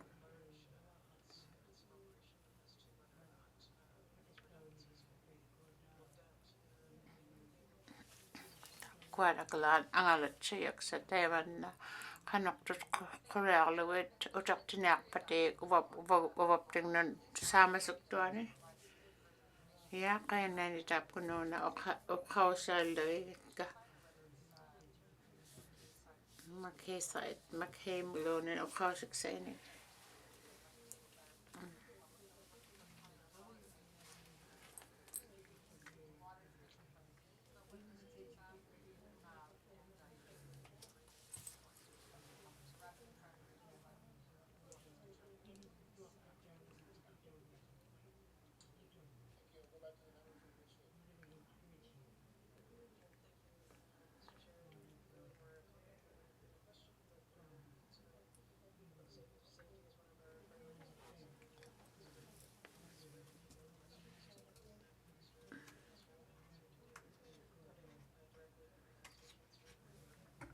Very concerned, and I would say, rightfully so, if we have outages and people are in emergencies and don't have access to emergency services. That is a crucial piece that we need to fill. Thank you, Mr. Chair. Okay, thank you for, I'll take that as a general comment. Is there any members? I'm going to go from the member from Yellowknife North. Thank you, Mr. Chair. So I also wanted to ask about the NWT 911 and MedResponse. Well, first the computer-aided dispatch system. So 911 was launched in November 2019, so that is less than 6 years ago. How is it possible that we're already at the end of life for a system that just launched less than 6 years ago? Thank you, Mr. Chair. Thank you. I'll go to the Minister. Thank you, Mr. Chair. Mr. Chair, the information I have is that these systems actually are much older than that. Perhaps if I could, I'll turn this to the Chief Information Officer, see if he can clarify that for us, please. Thank you. To the Assistant Deputy Minister. Thank you, Mr. Chair. This system is about 10 years old that's being used for this technology, and actually the technology that runs this system, the underlying infrastructure, is actually about 15 years old, so that is far beyond its actual useful life, so that's why it needs to be replaced.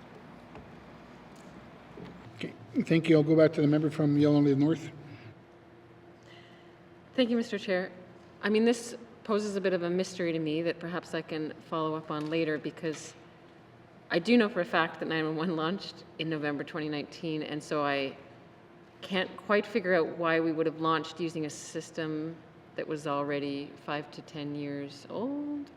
Anyway, I do hope that going forward, we are making a wise investment in technology that we have some assurance will last more than 5 years, so we won't be back here again.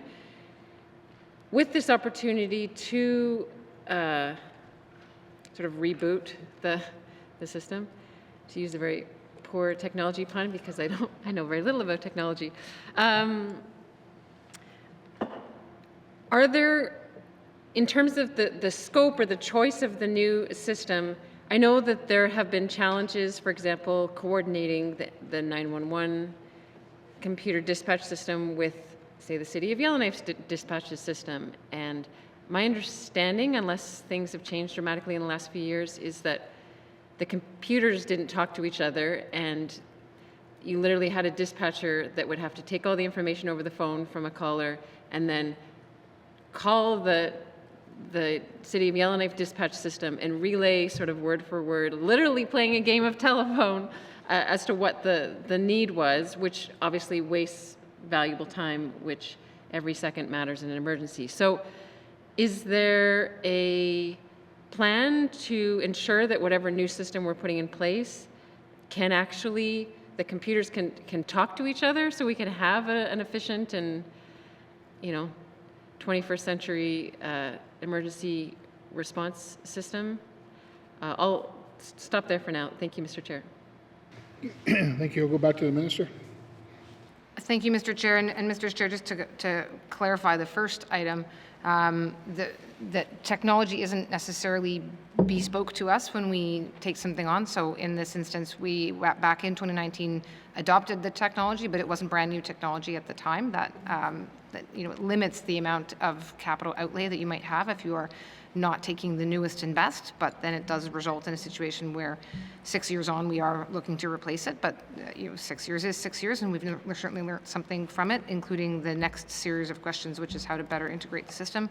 And so, Mr. Chair, the information we have in front of us doesn't specifically name the City of Yellowknife, so I would like to come back to the committee to just confirm that. I can say that the stronger detail about what this is supposed to involve does note that it is next generation 911 technology now, and it is intended to provide enhanced location accuracy, so that's the GPS and Wi-Fi type triangulation that we wouldn't have had before, but also a lot more multimedia integration and call routing. So with that information, it sounds to me as though it would then therefore be able to communicate better across different systems, but as I say, I will certainly confirm that and provide that to the House. Thank you.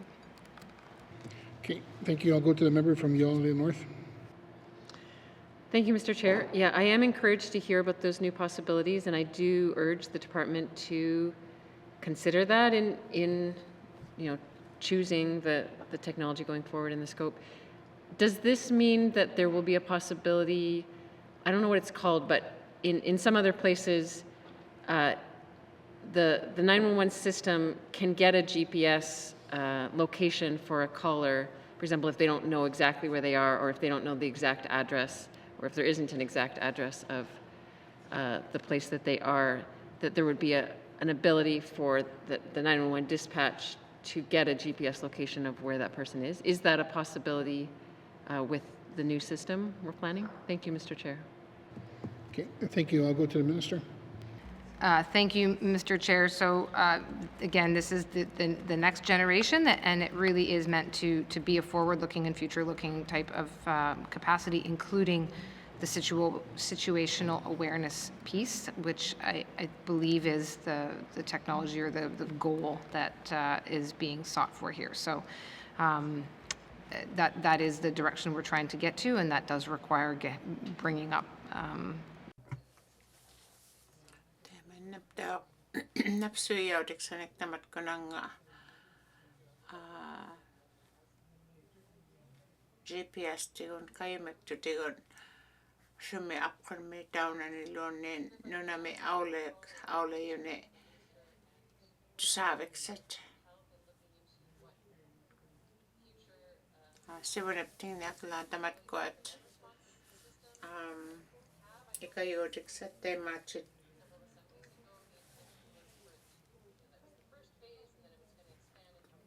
tema asin atuaksanik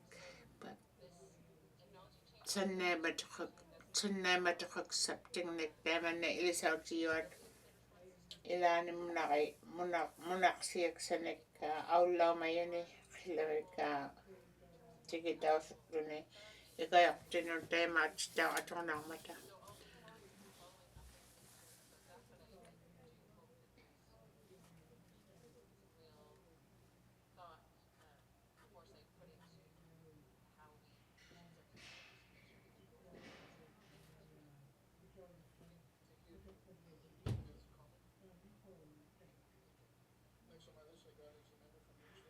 range like minakakte kaya na ini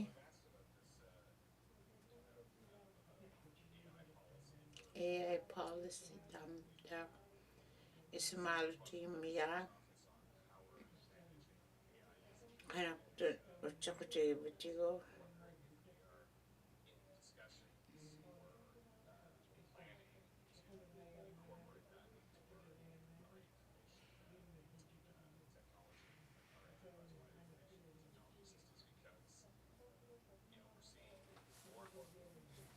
tap ko na ni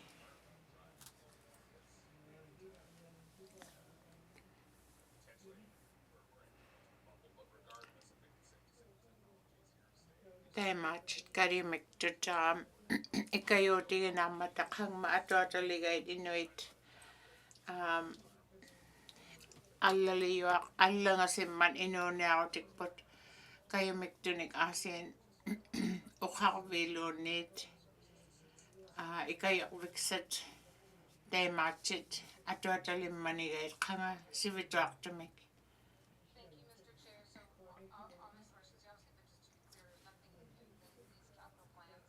lan ukunane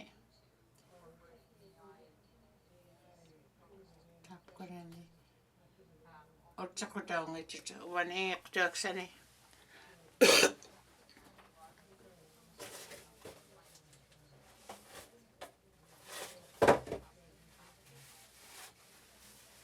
aglana maniktu teitok tamat kod akadum bibliotek tamanna aglaksimangitoksuliatutik sait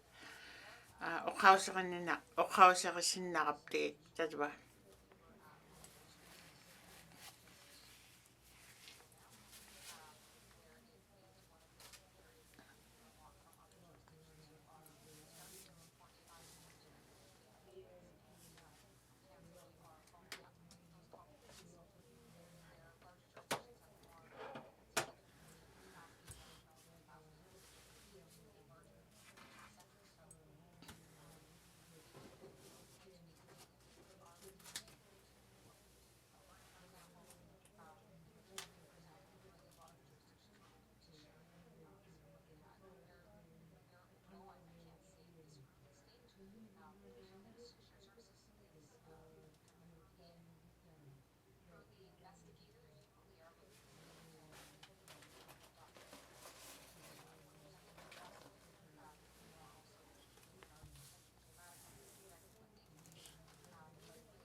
strategic AI integration into capital systems. I mean, I don't know what to call it, but that's kind of the idea here, is to say, have you tasked the OCIO to do this kind of work, to be proactive about the implementation of emerging AI technology and tools into existing or new systems? Thank you. Thank you. I'll go to the Minister. Thank you, Mr. Chair. At the risk of a spoiler alert, I can say that I've certainly conveyed that message, but given the question is really more for the Chief Information Officer, so I'll send it to Mr. Heffernan, please. Thank you. I'll go to the ADM. Thank you, Mr. Chair. Yes, I would say we're always looking for opportunities for how do we integrate AI technologies into our existing systems, whether that's on our new capital projects like you see here today, or whether it's on just standard operational technology. So as the Minister said, we've already rolled out some co-pilot chat for all staff across government and some training. We're looking for ways to adapt AI usage from other jurisdictions and what they're doing, so we're always on the lookout for it, yes. Okay, thank you. I'll go back to the member from Range Lake. Thank you. That's good to hear, and I'm pleased that we are making progress in this area. Again, I have my own reservations, and I know a number of my constituents and my own immediate family have reservations about this technology, but it is here to stay. In those the Digital Services Conference and in jurisdictional in FTPs and things like that, where the minister is speaking to other colleagues, have there been any movements in other provinces that look promising for the Northwest Territories as well? I'm just wondering if we can get almost a sneak preview on that. Like, if we see those larger jurisdictions moving in a certain way, they can be the guinea pig for how to make this work. And I'm really interested in how we can make those frontline services, things like the motor vehicles registration and the one portal NT key stuff, that we provide these digital services, and if we could use these tools to make them far more efficient than they currently are, it could save our staff a lot of time. It could save the government a lot of time as well. So do we see any kind of emerging trends and projects that we can we as members as well can look at and see how other jurisdictions are incorporating this, that the minister can advise on? Thank you. Thank you. I'll go to the Minister. Thank you, Mr. Chair. So there's work happening, particularly in Alberta, and I will say that there's a motivation to looking to Alberta is certainly that our medical record systems and their medical record systems often have to interact when hundreds of Northwest Territories residents are going there every day for medical services. So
Nutanik teman na utsakutik yain taningit kangma allang sivailune angala judai tu savit sudna lautait sevon mon aulam mata teman naptau Utsakudaitaaq tamatkuat aglaktigullu munaqitsutit aglautingillu simun mun aulauarmata tamatkuattauq aulayut uqausarillagatka aklaan taspa iluatutaimanna aulayoq taspa taappiumuna health utsaqutigillerniariga AI kuttamatkuat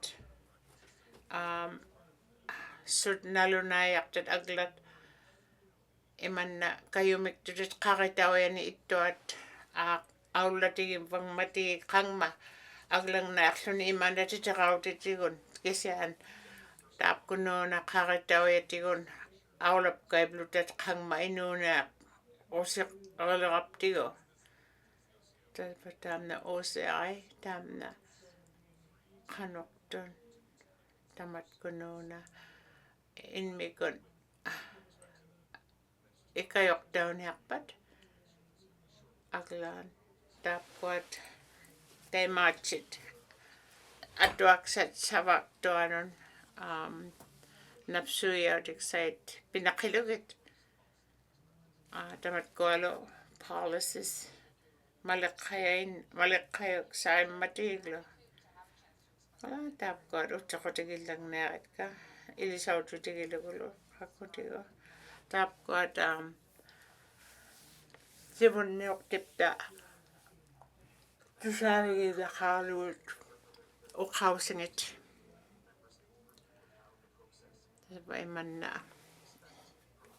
taapkunuuna IT systems taimannaptaaq imanna tiuyuni taapkuat procurement sannaiautait qanuqtulluaq atuutiksaitigun qanuqtun imanna savaqatigiaksati tigullut sutigulliqaa taapkuat nalunaaqpagait taapkuat immaq qaritauianun nalunaaqlugit atuutiksait ilisaututigit qaarailugit sutigul savaaqa atuutiksait taapkuat qaritauiani taapkuat taimanna IT aikut taimaatinik savaalgit qanuqtun aasiin napsuiarnaqimman uuktuutiksaitigun taspa taimanna sutigun ikayuutiksait sannaiaqqaarlugit taimanna simuneqarmata tamatkuat taspa aasiin ingiqtorviksaillu sannaiaqlugit taimanna takuvakkavut aglaktat taimanna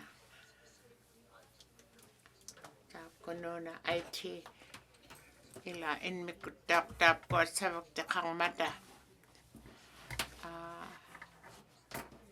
taapkunuuna angalatsutiksatigun qaritauiatigun sutigun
simmautiksaitauq simmautigilaqpagait taapkunuuna atokduni 5 years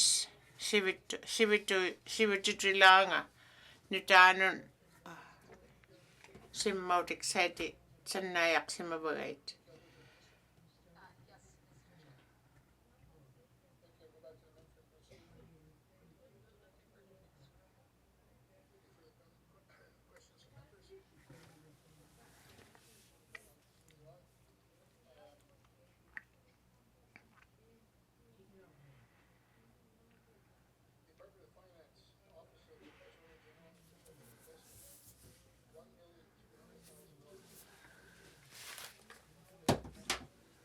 To the Department of Finance summary found on page 32, Department of Finance 2026-2027 capital estimates $50,309,000. Does committee agree? Committee, that concludes our consideration of Department of Finance. Thank you, committee, and thank you, Minister. Sergeant at Arms, please escort the witnesses from the chambers.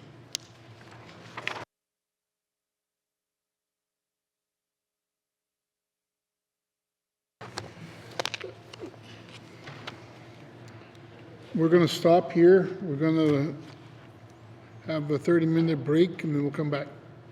Thank you.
Okay, we.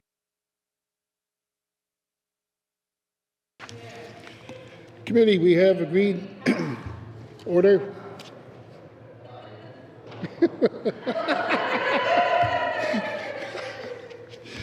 Oh, sorry. Order. Committee, we have agreed to consider table documents 385-20 brackets 1, 2026-2027, capital estimates, Department of Justice. Does the Minister of Justice wish to bring witnesses into the chamber? Yes, please, Mr. Chair. Thank you. Sorry. Does the committee agree? Thank you. Sergeant Arms, please escort the witnesses into the chambers.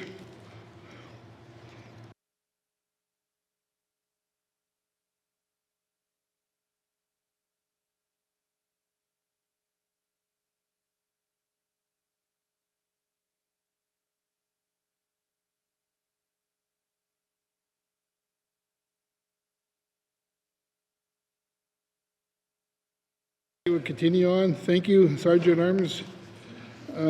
Would the Minister introduce the witnesses?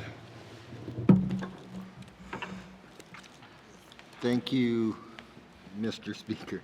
Mr. Chair. To my left, I have Charlene Doolittle, Deputy Minister, and to my right, I have James Bancroft, Assistant Director of Corporate. Thank you, Mr. Chair. Okay, thank you. The committee has agreed to forego general comments. Is the committee agreed to proceed to the details contained in tabled documents? Agreed. Thank you. Committee, the Department of Justice begins on page 64, and we will defer the department totals and review the estimates by activity summary. Beginning on page 65 with correction services with information items on page 66. Are there any questions? We'll go to the member from Great Slave. Thank you, Mr. Chair. So I'm looking here on page 66 of the project listing for corrections. Could the minister please explain the North Slave Correctional Complex Harm Reduction Cell? Thank you, Mr. Chair. Thank you. I'll go to the minister. Thank you, Mr. Chair. I'll pass that to the director. Thank you. Thank you. I'll go to the director. Thank you, Mr. Chair. The NSCC Harm Reduction Cell is a cell that's being repurposed from the existing high security area of the building into a harm reduction cell with soft surfaces and lack of protruding points.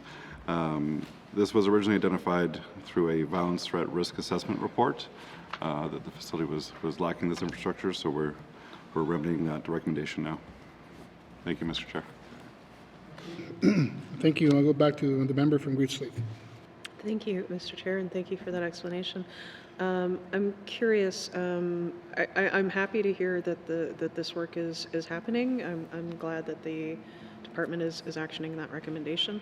But what was the correctional complex doing to reduce harm to inmates who maybe needed a space like this previous to this being retrofitted? Thank you, Mr. Chair. Thank you. I'll go to the minister. Thank you, Mr. Chair. I will go to the director again. Thank you. Thank you. I'll go back to the director. Thank you, Mr. Chair. This cell enhancement will allow for the similar level of programming to be delivered for an inmate that's suffering a crisis, whether that be through withdrawals for alcohol or drugs or other behavioral issues. The manner in which the facility would have addressed those risks is similar to, or will be similar. However, the facility that this is going to be allowing for will be a much safer environment for the offender while they're experiencing those moments of crisis. Thank you, Mr. Chair. Okay, thank you. I'll go back to the member from Great Slave. Thank you, Mr. Chair. Yeah, no, it's good to hear that we are creating a safer environment for folks who are experiencing extreme distress. So more of a comment. Thank you. Nothing further. Okay, thank you. Is there any further general comments from members? Okay, seeing none, I'll continue on. Department of Justice Corrections Services Infrastructure Investment, $1,140,000. Does the committee agree? Thank you. Next, we have Court Services on page 67 with information items on page 68. Are there any questions? Seeing none. Department of Justice Court Services Infrastructure Investment, $5,777,000. Does the committee agree?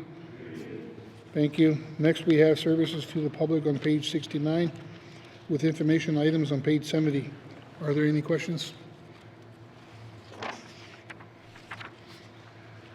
Seeing none. Department of Justice Services to the Public Infrastructure Investment, $460,000. Does the committee agree?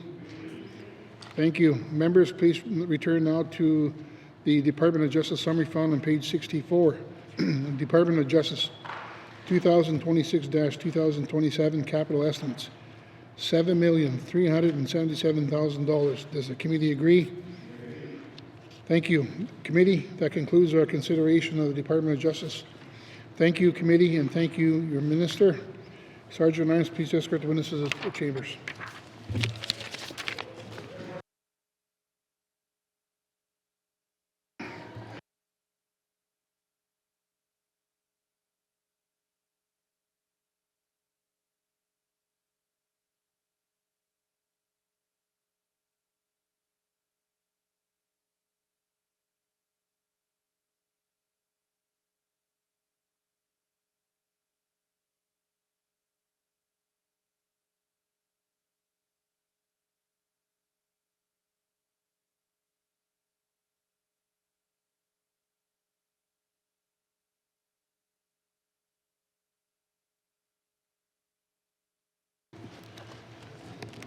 I'm going to go to the member from Inuvik Boot Lake. Thank you, Mr. Chair. Hinaine. Dapat eudatit baga damna iluatun aulaman. Ko hinaine.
Member for Montfouille, the member for Great Slave, the member for Yellowknife North. All those opposed, please stand. All those abstaining, please stand.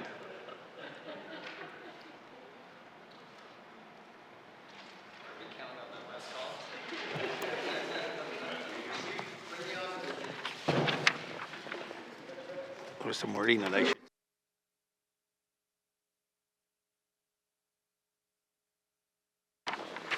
The results, 15 in favor, 0 opposed, and 0 abstention. This motion is carried. Bill 23 has had its third reading. Third reading of bills. Third reading of bills. Minister of Justice. Thank you, Mr. Speaker. Mr. Speaker, I move, seconded by the honourable member for Cam Lake, that Bill 24, an act to amend the Family Law Act, be read for the third time. And Mr. Speaker, I request a recorded vote. Thank you, Mr. Speaker. Member or Minister of Justice. To the motion. Question has been called. The member from Tabacha asks for a recorded vote. All those in favor, please stand. The member for Tabacha, the member for Yellowknife South, the member for Cam Lake, the member for Hay River North, the member for Hay River South, the member for Inuvik Twin Lakes, the member for Nunatpa, the member for Tunaday-Willaday, the member for Saw 2, the member for Yellowknife Centre, the member for Range Lake, the member for Inuvik Boot Lakes, the member for Momfui, the member for Frame Lake, the member for Great Slave, the member for Yellowknife North. All those opposed, please stand. All those abstaining, please stand.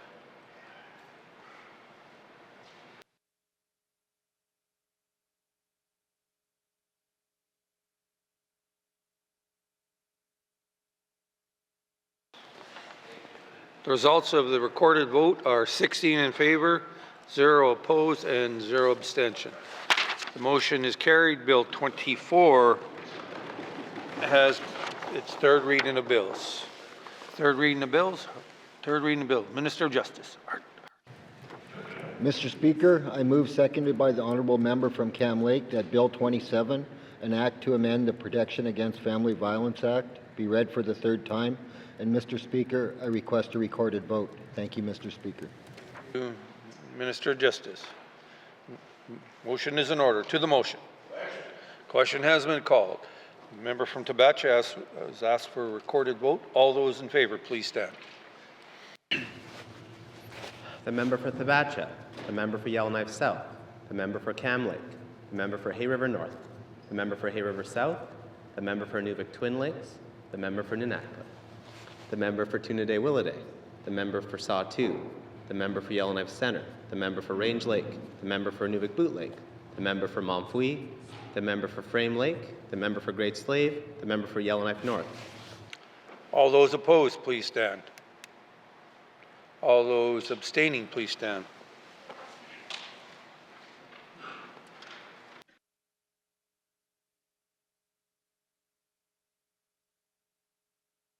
Thank you. The results of the recorded vote are 16 in favor, 0 opposed, and 0 abstaining. The motion is carried. Bill 27 has had its third reading. Third reading of bills. Third reading of bills. Orders of the day. Mr. Clerk.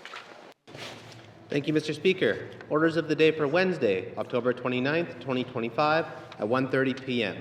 Prayer reflection, minister statements, member statements, returns to oral questions, recognition of visitors in the gallery, acknowledgements, oral questions, returns to written questions, reports of committee on the review of bills, reports of standing and special committees, tabling of documents, notice of motions, notice of motion of first reading of bills, Bill 33, second reading of bills, consideration in committee of the whole of bills and other matters, table document 385-20(1), table document 386-20(1), table document 387-20(1), table document 388-20(1), report of committee of the whole, third reading of bills, orders of the day.